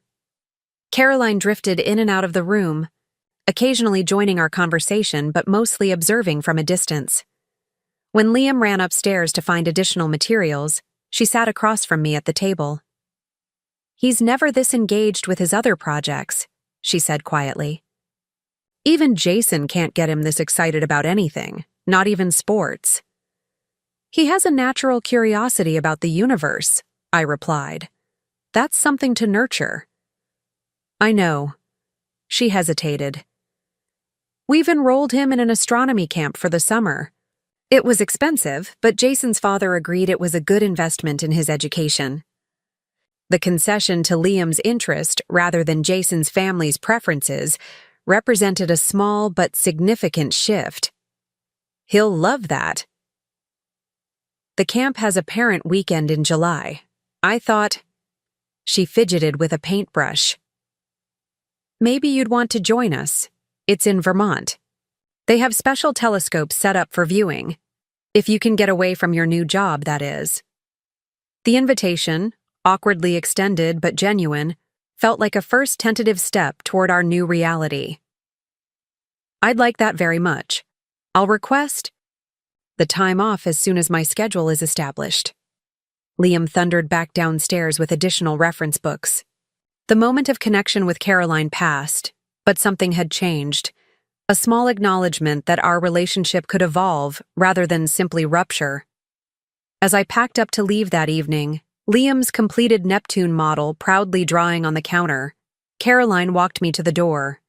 "The guest room will still be available whenever you visit," she said stiffly. "You don't have to stay in a hotel." "Thank you. That means a lot." She hesitated, then added, "Liam asked if he could visit you in New York over spring break. I told him we'd have to see how settled you are by then." "I'd love to have him visit. You and Jason would be welcome too, of course. Jason has that industry conference in April, but maybe Liam and I could come." She didn't meet my eyes. "If that works for you." It would work perfectly. As I drove home, I realized we were engaged in a delicate choreography, negotiating the boundaries of our changing relationship without explicitly discussing the emotional undercurrents. It wasn't ideal, but it was progress. Caroline was, in her own way, acknowledging my decision without accepting it entirely. It was as much as I could reasonably expect. The following weeks passed in a whirlwind of preparations. Vivian arranged viewings of 3 corporate apartments via video call, and I selected a 1-bedroom unit in a doorman building on the Upper West Side. Not the trendiest neighborhood, but one with tree-lined streets, abundant bookstores, and proximity to Central Park. Diana called frequently with updates about the imprint's development and introductions to key team members via video conferences. Each conversation reinforced that this wasn't charity or nepotism. I was being brought in for specific expertise and perspective that the younger staff lacked. "The acquisitions team is brilliant but inexperienced," Diana explained during one call. "They recognize quality writing but struggle with structural editing. That's where you'll be invaluable, Ellie. Your ability to see the architecture of a narrative, to strengthen without overriding an author's voice, that's rare." My confidence grew with each professional interaction.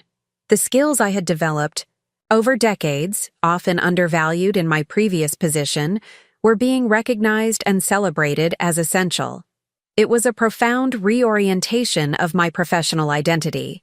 The movers came on a Tuesday in late January, efficiently packing my selected belongings and storing them for transport to New York. I had decided to donate most of my furniture to a women's shelter, keeping only a few cherished pieces: my reading chair, a small antique desk that had been my mother's, a quilt hand-stitched by my grandmother. Standing in my empty apartment on my final night in Boston, I experienced a complex swirl of emotions. This space had witnessed Caroline's college applications, her wedding planning, my early days with Liam. It had been a refuge during difficult times and a prison of sorts during others, a physical representation of the life I had constructed, around my daughter's needs rather than my own desires. Tomorrow I would turn in the keys and board a train to New York, leaving behind not just an apartment, but an identity I had occupied for decades. The prospect was both liberating and terrifying. My phone rang. Caroline. "Hi, Mom. Just checking if you're all set for tomorrow." "Yes, everything's packed. The movers have taken what's going to New York. The rest has been donated." "Do you need a ride to the station? Jason offered to drive you." The offer surprised me. "That's very kind of him. He says it's the least he can do. Plus, Liam is insisting on saying goodbye properly. He's made you something. In that case, I gratefully accept." "Great. We'll pick you up at 9. She paused. "It's weird thinking of you not being in that apartment anymore.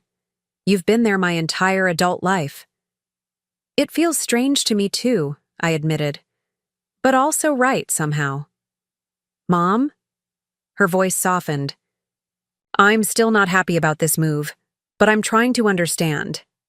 I want you to know that. It was the closest thing to a blessing I was likely to receive. Thank you, Caroline. That means more than you know. The next morning, Jason's luxury SUV pulled up precisely at 9. Liam bounded out before the vehicle fully stopped, clutching a clumsily wrapped package. Grandma, we came to take you to your train, and I made you a present for your new apartment. I knelt to his level, accepting his enthusiastic hug. That's so thoughtful of you. Should I open it now or save it for New York? Now! Open it now! He bounced on his toes with anticipation. Inside the package was a hand-painted ceramic mug, decorated with wobbly planets and stars. I made it at my art class, Liam explained, proudly. It's a space mug for your coffee. Mom says you drink a lot of coffee. It's absolutely perfect, I told him, genuinely moved. I'll use it every morning and think of you. Caroline emerged from the passenger seat, her expression carefully neutral. Do you have everything? Final checks completed? All done. Just need to turn in the keys at the management office. Jason nodded, businesslike. I'll take your suitcase. Liam, help Grandma with her carry-on. The mundane logistics of departure, locking, up, dropping off keys, loading luggage, provided a welcome buffer against the emotional weight of the moment. By the time we reached the train station, I had achieved a fragile equilibrium that I hoped would last through the goodbyes. On the platform, Liam hugged me 3 separate times, extracting promises about video calls and visits. And you'll help me with my science fair project in March, right? Even if it's on the computer? Absolutely. We can work on it together over video calls. Jason shook my hand formally. The Metropolitan is fortunate to have you, Eleanor. Their gain is certainly our loss. Coming from him, the professional acknowledgement felt significant. Caroline hung back slightly, her arms crossed protectively over her chest. When my train was announced, she finally stepped forward.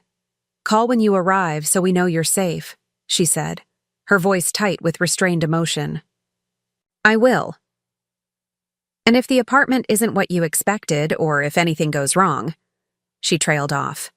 I'll be fine, Caroline.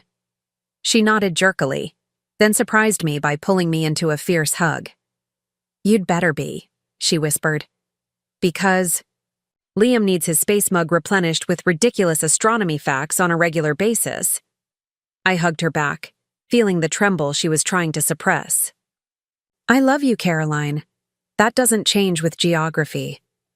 I know. She pulled away, composing herself with visible effort. I love you too, Mom, even when you're being impossibly stubborn and independent. The train journey passed in a blur of anticipation and reflection.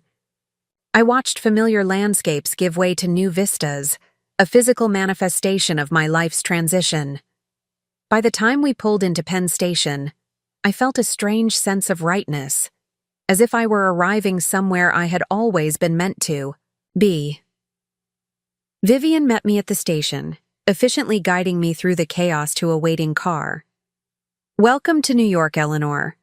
Diana wanted to greet you personally but got pulled into an emergency meeting with the board. She'll meet you for dinner, at 7. The corporate apartment exceeded my expectations, spacious and elegantly furnished, with floor-to-ceiling windows overlooking the city. My few boxes and suitcases had already been delivered, and a welcome basket sat on the dining table with a handwritten note from Diana. The view is even better with champagne. Your first editorial meeting is Monday. Until then, explore and enjoy. The city has been waiting for you. That evening, Diana took me to dinner at a small, exclusive restaurant in the West Village where the chef greeted her by name. Over exquisite food and wine, we discussed the imprint's upcoming projects and my role in shaping its direction. We have 3 manuscripts I'm particularly excited about, Diana explained, handing me a slim portfolio. First novels from diverse voices, each with tremendous potential but needing expert guidance to fully realize their vision. I thought you might want to review them this weekend, get a sense of what you'll be working with. I accepted the portfolio with a sense of purpose I hadn't felt in years. I'd love to start immediately. Not too immediately, Diana cautioned. With a smile. You have 3 days before official duties begin. Use at least some of that time to explore your new home. The work will still be there Monday. The weekend passed in a beautiful balance of professional preparation and personal discovery. I spent mornings reviewing the manuscripts Diana had provided, making careful notes on structural possibilities and thematic enhancements. Afternoons were devoted to exploration, walking through Central Park, visiting the Museum of Modern Art, finding small bookstores and cafes that might become regular haunts. On Sunday evening, Caroline and Liam video called to check in. Liam was full of questions about New York. Have you seen the Empire State Building yet? Is your apartment super high up? Have you ridden the subway? While Caroline observed with cautious interest. The place looks nice, she commented, peering at what she could see of the apartment through the camera. Better than I expected, actually. It's very comfortable, and the neighborhood is lovely. There's a park nearby, excellent restaurants, 3 bookstores within walking distance. Mom found a store that sells nothing but astronomy stuff, Liam announced excitedly. She's going to take me there when we visit. Caroline gave a small smile. He's got the whole visit planned already. I hope your schedule can accommodate a museum every day and 2 trips to the planetarium. I'll make it work, I promised, warmed by the casual assumption that there would indeed be a visit. So, tomorrow's the big day? Caroline's question was casual, but her expression watchful. Yes, my first official day. Orientation in the morning, editorial meeting in the afternoon. Nervous? There was no malice in her question, just genuine curiosity. A little, I admitted, but mostly excited. The manuscripts Diana gave me to review are extraordinary. Fresh voices with important perspectives. You'll be great, Caroline said, with unexpected sincerity. You always could. Spot talent in writing. Remember how you helped me with my college application essays? My writing professor said they were the strongest in the class. The memory, Caroline at 17, accepting my editorial suggestions with unusual grace, sent a wave of warmth through me. You were always a good writer when you applied yourself. Only because you taught me how to structure an argument properly. She glanced away, then back. Anyway, we should let you prepare for tomorrow. Liam, say goodnight to Grandma. Night. Grandma! Good luck at your new job. Send pictures of all the cool New York stuff. After they hung up, I sat with the pleasant afterglow of the conversation. Caroline's acknowledgement of my editorial skills, however casual, felt significant. A recognition of my professional identity separate from my maternal role. It was a small step toward a more balanced relationship. Monday morning arrived with a crystalline clarity to the winter air. I dressed with care in one of the new outfits I'd purchased for work. A charcoal pencil skirt, cream silk blouse, and tailored navy blazer that Diana had assured me struck the right balance between professional and creative for the Metropolitan's culture. The company's headquarters occupied several floors of a sleek midtown tower. In the lobby, a security guard checked my temporary ID and directed me to the executive elevator bank. 32nd floor for HR orientation, Ms. Reynolds. Welcome to the Metropolitan. The elevator opened directly into a reception area decorated with enlarged magazine covers spanning decades. A visual history of the publication's cultural influence. A young woman with purple-tipped hair greeted me warmly. Ms. Reynolds, we're so excited to have you joining us. I'm Zoe, Diana's assistant. She asked me to escort you to orientation and then bring you to the editorial meeting at 2. The morning passed in a whirlwind of paperwork, introductions, and system setups. Everyone I met was welcoming and professional, treating me with a respect that felt both foreign and deeply affirming after years of professional stagnation. The HR director, a brisk woman named Margot, handed me an elegant leather portfolio embossed with the Metropolitan's logo. Your official welcome package, security access, health insurance enrollment, retirement plan details, everything's in here. Diana mentioned you're staying in corporate housing initially? Yes, while I explore neighborhoods for something permanent. Excellent. We typically recommend new executives take at least a month before committing to a particular area. The city reveals itself slowly, especially to newcomers. By lunchtime, I had an official email address, security credentials, and a basic understanding of the company's organizational structure. Zoe reappeared precisely at noon. Hungry? The executive dining room is lovely, but I thought you might prefer something more authentic for your first day. There's a fantastic little Italian place around the corner that Diana loves. Over pasta. That lived up to its recommendation. Zoe briefed me on the afternoon's editorial meeting. It'll be the full team, 6 acquisition editors, 3 development editors, plus the marketing director. Don't worry about remembering everyone immediately. They're a friendly bunch mostly. Mostly? I questioned with a smile. Zoe grinned. Back.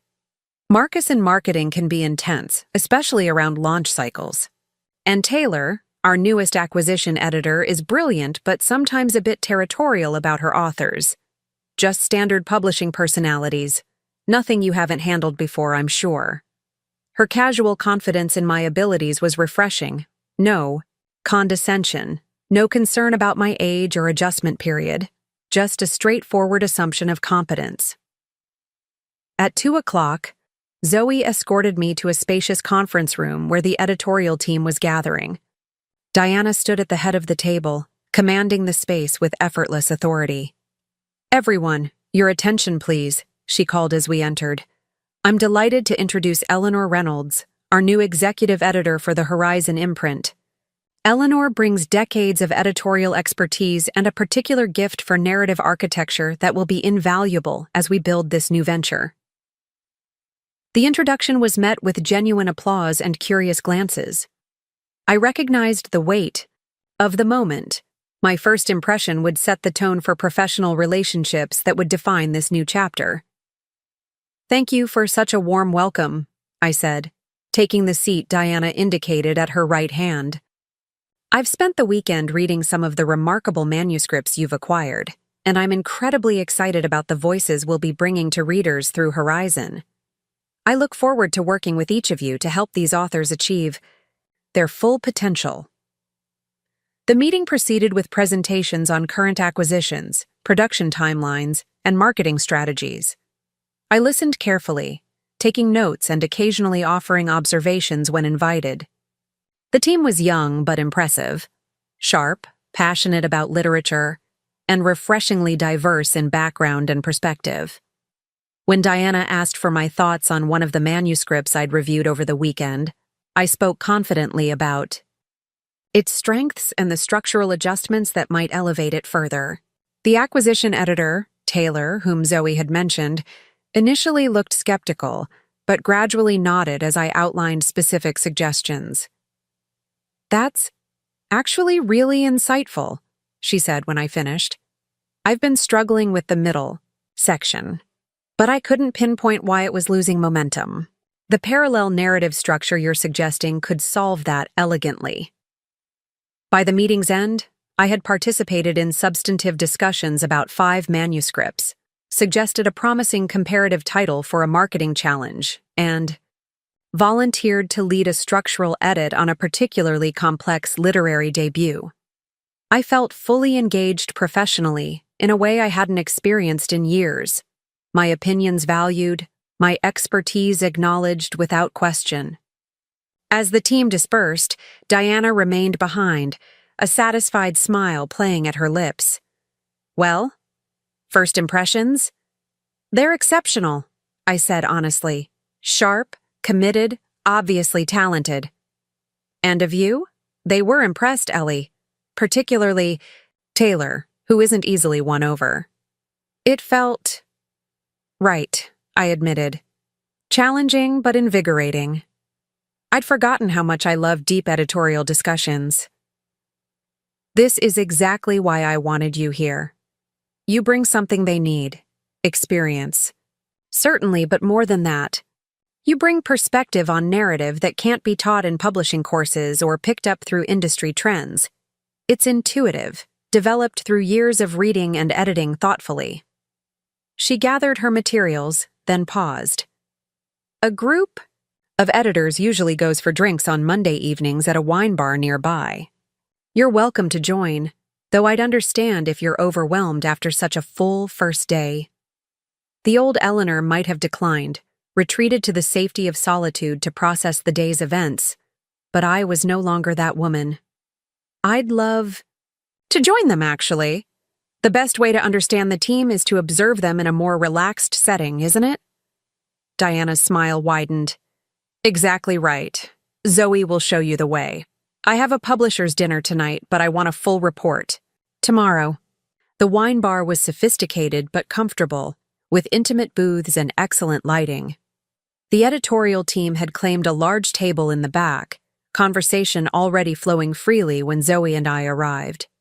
There was a momentary, awkward pause as they registered my presence, the new boss joining their social gathering, but Taylor quickly shifted to make room. Eleanor, join us. We were just debating the merits of first-person present tense in literary fiction. Marcus thinks it's overdone, but I maintain it creates immediacy that's hard to achieve otherwise. The conversation flowed naturally from there.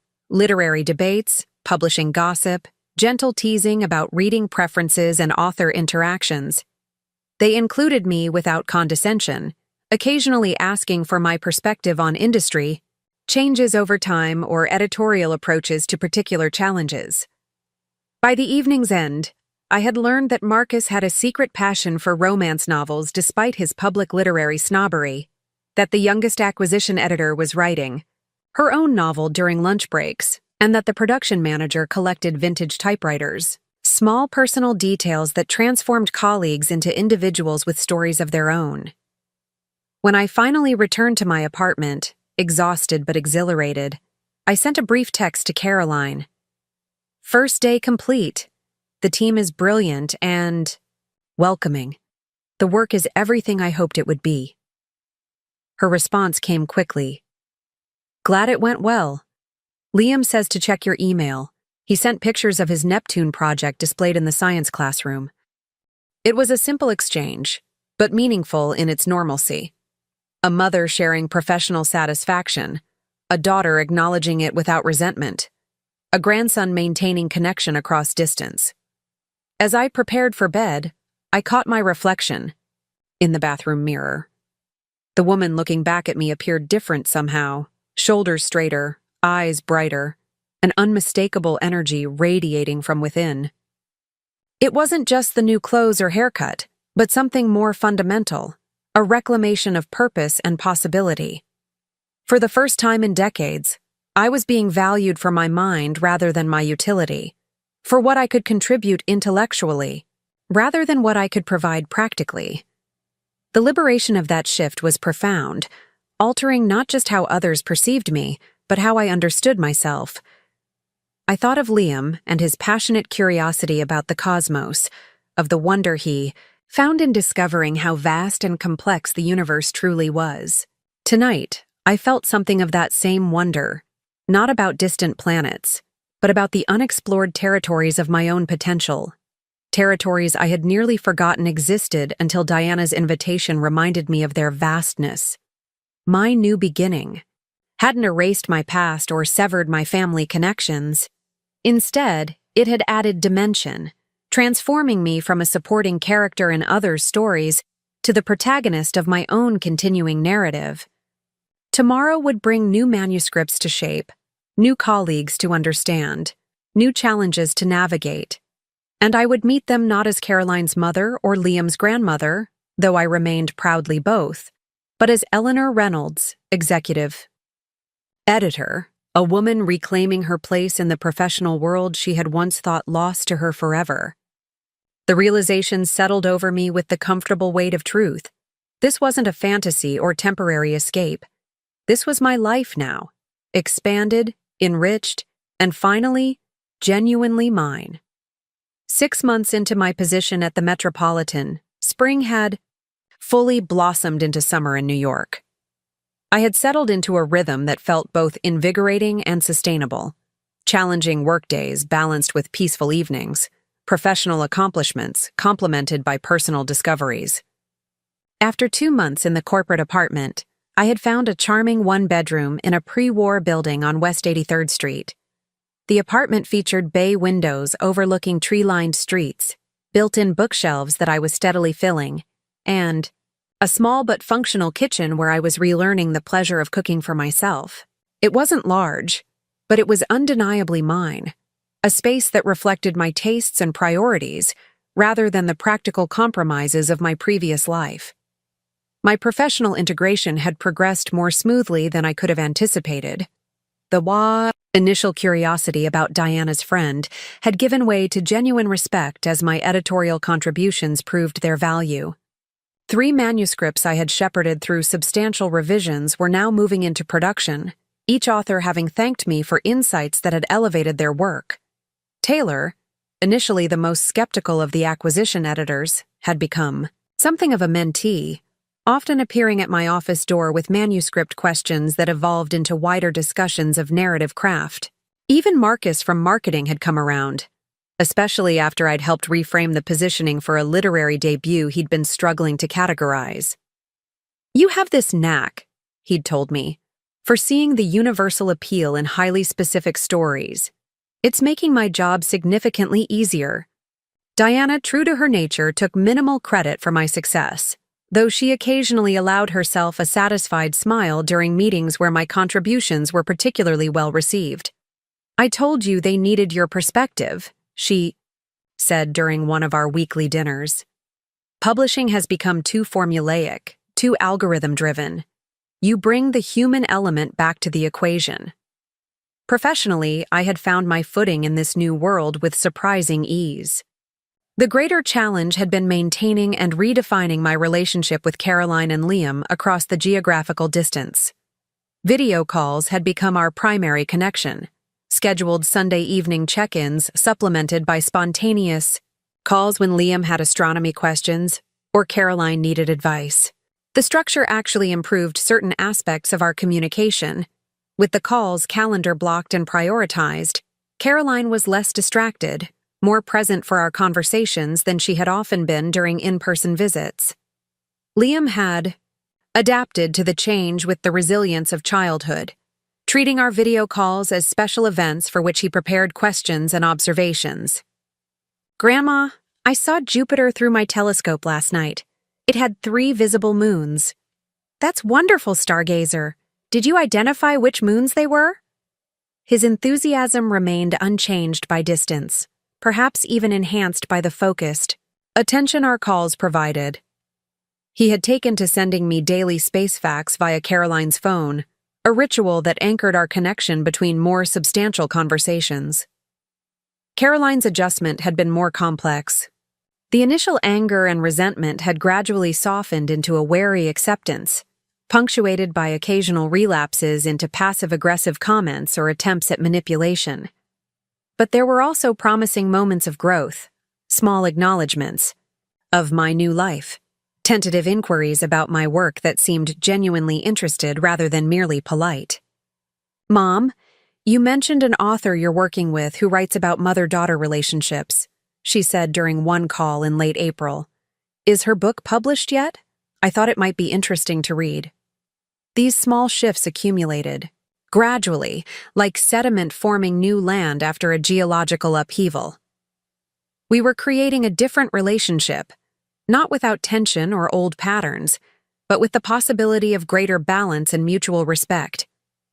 In early July, Liam and Caroline made their promised visit. I had prepared meticulously, researching child-friendly museums and restaurants, stocking my small kitchen with Liam's favorite snacks, creating a detailed itinerary that balanced structured activities with downtime. When they arrived at my apartment, Liam raced through each room, marveling at the city views and built-in bookshelves. "Grandma, you can see the whole world from here, and you have more books than the library." Caroline entered more cautiously, her gaze taking in every detail. I watched her closely, aware that she was forming impressions not just of my living space, but of the life it represented. "It's lovely," she finally said, genuine surprise in her voice. "Much more. You than I expected." "Thank you. It feels like home." She nodded, trailing her fingers along a bookshelf. "These are organized just like they were in the apartment in Boston, by subject, then author." The observation that I had maintained certain patterns from my previous life seemed to comfort her somehow. Perhaps it suggested that while circumstances had changed dramatically, I remained fundamentally the person she had always known. The visit unfolded better than I had dared hope. Liam was enchanted by the Natural History Museum's planetarium show, declaring it the best space thing ever. Caroline gradually relaxed, appearing to enjoy the city's energy and cultural offerings more than she had anticipated. We established easy rhythms: morning coffee while Liam watched cartoons, adventures during the day, quiet evenings with board games or movies. On their final evening, after Liam had fallen asleep in the guest room surrounded by museum souvenirs and new books, Caroline and I sat in my small living room with glasses of wine. "You seem different here," she observed, her tone neutral but curious. "Different how?" She considered this, head tilted slightly. "More present somehow. More yourself. I'm not explaining it well." "I think I understand what you mean. I feel more fully engaged with my life now, professionally and personally." She nodded slowly. "I was prepared to find you struggling, or lonely or overwhelmed. That would have made this easier in a way. I could have felt validated in my concerns."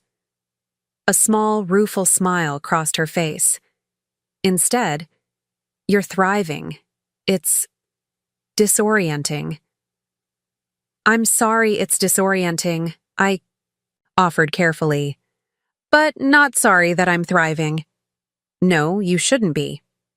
She took a sip of wine. "Mom, I've been thinking a lot about our history, the patterns we've established. I wasn't. I haven't always been fair to you." The admission, however tentative, caught me by surprise. We all have our blind spots in family relationships. Mine has been seeing you primarily as my mother, my support system, and not as a person with your own needs and aspirations. She gestured around the apartment. "Being here makes it impossible to maintain that perspective.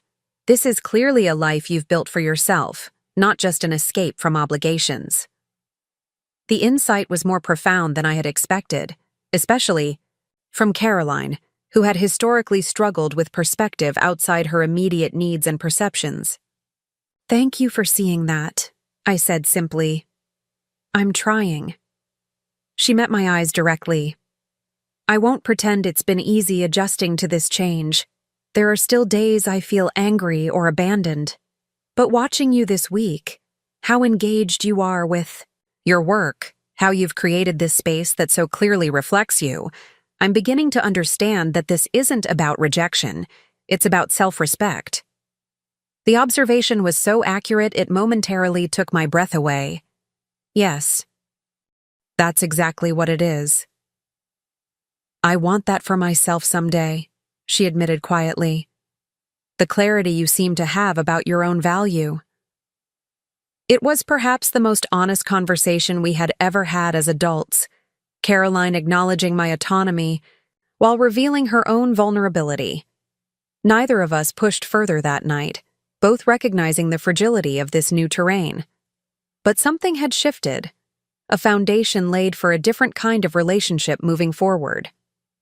After they departed the next morning, Liam extracting promises about my attendance at his school science fair in October, Caroline hugging me with unexpected warmth, I returned to my apartment with a complex mixture of emotions, The visit had been successful beyond my expectations. Yet their absence left a tangible emptiness in spaces that had briefly contained their energy and voices. This, I realized, was the natural consequence of my choice. Periods of separation balanced against more meaningful connection when together. It wasn't perfect, but it was sustainable, allowing me to maintain family bonds while honoring my own path. The following Monday, I returned to the office energized rather than depleted. Another contrast with my previous life, where family obligations had often left me exhausted for work rather than rejuvenated by genuine connection. Diana noticed immediately. "Good visit?" she asked, pausing in my office doorway. "Surprisingly so. Caroline seems to be adjusting to the new reality. We had some honest conversations." "Excellent. Healthy boundaries create space for authentic relationships to develop." She glanced at her watch. "Editorial meeting in 10. We're discussing fall acquisition targets." The meeting was particularly engaging. A debate about emerging literary trends and underrepresented voices we might cultivate. I advocated strongly for a manuscript Taylor had discovered from an older debut novelist, a woman in her 60s who had written a powerful exploration of reinvention after loss. "Her perspective offers something our list currently lacks," I argued. "There's wisdom in the narrative that resonates without being didactic, and the market assumptions about debut authors being exclusively young are ready to be challenged." My passionate defense swayed the more hesitant voices. As the meeting concluded, Diana gave me a meaningful nod, acknowledgement that my perspective had influenced a significant acquisition decision. Later that afternoon, I received an unexpected call from Jason. We had maintained minimal direct contact since my move, our communications filtered almost exclusively through Caroline. "Eleanor, hope I'm not interrupting. I wanted to discuss something Caroline may have mentioned during her visit." "She didn't mention anything specific from you," I replied, curious about this unusual direct outreach. Well, I've been considering some investment opportunities in publishing, digital innovations specifically. Given your insider perspective now, I thought you might be willing to provide some industry insights over dinner when you're next in Boston." The request revealed how profoundly perceptions had shifted. 6 months ago, I had been the mother-in-law whose professional opinion was irrelevant. Now I was a potential business resource with valuable industry knowledge. "I'd be happy to share general observations, Jason, though of course I'm limited in what I can discuss about specific metropolitan strategies." "Understood. Purely general industry trends, disruption potentials, adaptation patterns, that sort of thing." He paused. "Caroline mentioned you might be visiting for Liam's science fair in October?" "Yes, I've promised to attend." "Excellent. We'll arrange dinner that weekend. Caroline says you're doing well there. The job, the apartment, everything." The comment, casually delivered but undoubtedly intentional, represented another small acknowledgement of my successful transition. "Yes, things have worked out very well." "Good, that's good." His tone remained professionally detached, but the conversation itself, him reaching out directly, acknowledging my expertise, represented meaningful evolution in our family dynamics. As summer progressed into early fall, my professional contributions at the Metropolitan continued to expand. Diana appointed me to the acquisition committee for the main publishing division, not just our specialized imprint, recognizing that my editorial perspective had value across multiple genres and formats. "You have a gift for identifying the heart of a narrative," she explained, "regardless of its category or target demographic. We need that perspective at the higher decision-making level." The promotion came with increased responsibilities, but also greater creative influence and a substantial salary adjustment. I found myself in the unprecedented position of having not just financial security, but actual prosperity, able to invest thoughtfully in my future while enjoying modest luxuries in my present. I joined a book club in my neighborhood, enrolled in a photography class at a community center, and became a regular at local cultural events. Gradual friendships developed, with colleagues, neighbors, fellow book lovers, creating a social fabric entirely separate from my family identity. In September, I received an email from Caroline with an attachment labeled, "Thought you might find this interesting." It contained a job listing for a curriculum development position at Liam's school, focused on creating science-based literature programs for elementary students. The gesture was meaningful on multiple levels: recognition of my professional expertise, awareness of my love for Liam, and most significantly, absence of pressure or manipulation. She hadn't called insisting I apply or suggesting it would solve our geographical separation. She had simply shared information that intersected my interests, leaving any response entirely to my discretion. I replied with genuine appreciation for her thoughtfulness, explaining that while the position sounded fascinating, I was deeply committed to my current role and the literary voices I was helping to develop. Her response was equally mature. "Understood. Just thought you should. No options exist if circumstances ever change." The exchange, though brief, exemplified our evolving relationship: mutual respect for autonomous choices rather than emotional leverage or obligation. We were learning to connect as adults with separate lives rather than through the hierarchical, parent-child dynamics that had defined our previous interactions. October brought Liam's science fair, an event I attended with genuine enthusiasm rather than obligatory participation. His project, a detailed model of how light pollution affects astronomical observation, won first prize in his grade, an achievement he attributed partly to concepts we had discussed during our regular video calls. Grandma taught me about how city lights create a dome effect that blocks out stars, he explained proudly to the judges, his small chest puffed with importance. The weekend visit included the promised dinner with Jason to discuss publishing industry trends, a surprisingly engaging conversation that revealed genuine intellectual curiosity beneath his usually pragmatic exterior. Caroline joined us, contributing thoughtfully to the discussion and demonstrating greater interest in my professional world than she had ever shown previously. As I prepared to return to New York on Sunday evening, Caroline helped me pack while Liam prepared a travel science kit consisting of constellation flashcards and a small meteorite replica for me to remember him by. "Mom," Caroline said quietly, folding a sweater I had discarded, "I've been thinking about taking a creative writing class. The community college offers an evening workshop that works with my schedule." "That sounds wonderful. You've always had a good sense for language." She smoothed the sweater unnecessarily. "I found some of my old college essays recently, the ones you helped me revise. Your comments were so insightful. I never really acknowledged that at the time." "You were 18. Acknowledging parental wisdom isn't exactly a hallmark of that. She smiled wryly. "Still, I could have been more appreciative. Anyway, I thought, maybe you could read something I write for the class. If you have time, of course. I understand how busy you are." The request, tentative, respectful of my time constraints, represented another step in our recalibrated relationship.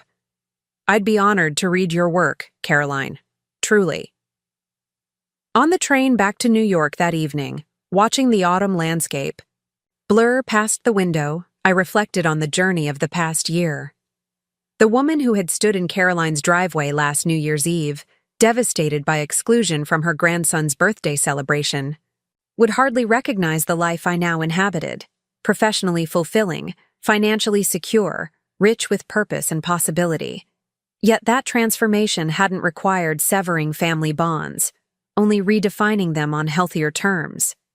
Caroline and Liam remained central to my heart, our connections now based on mutual respect and genuine interest rather than obligation and utility.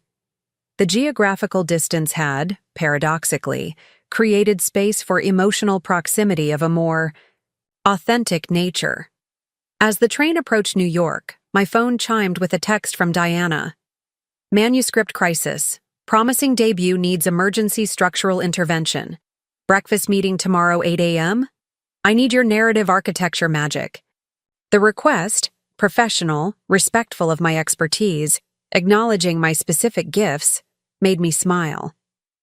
This was the life I had chosen, with its challenges and rewards, its periods of solitude balanced by meaningful connection. It wasn't perfect, but it was authentically mine, a life reclaimed rather than merely received.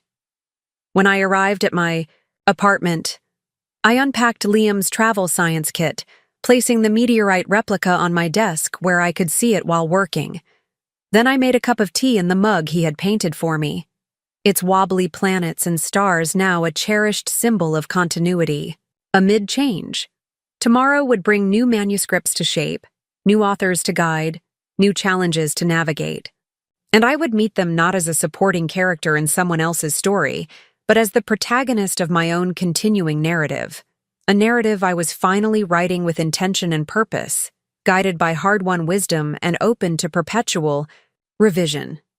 The woman who had sacrificed everything for others had finally learned that the greatest gift she could offer the world was her fullest, most authentic self. That revelation had come later than I might have wished, but not too late to transform the chapters still unwritten. A truth worth remembering by anyone who believes their own story has already reached its conclusion. Up next, you've got 2 more standout stories right on your screen. If this one hit the mark, you won't want to pass these up. Just click and check them out.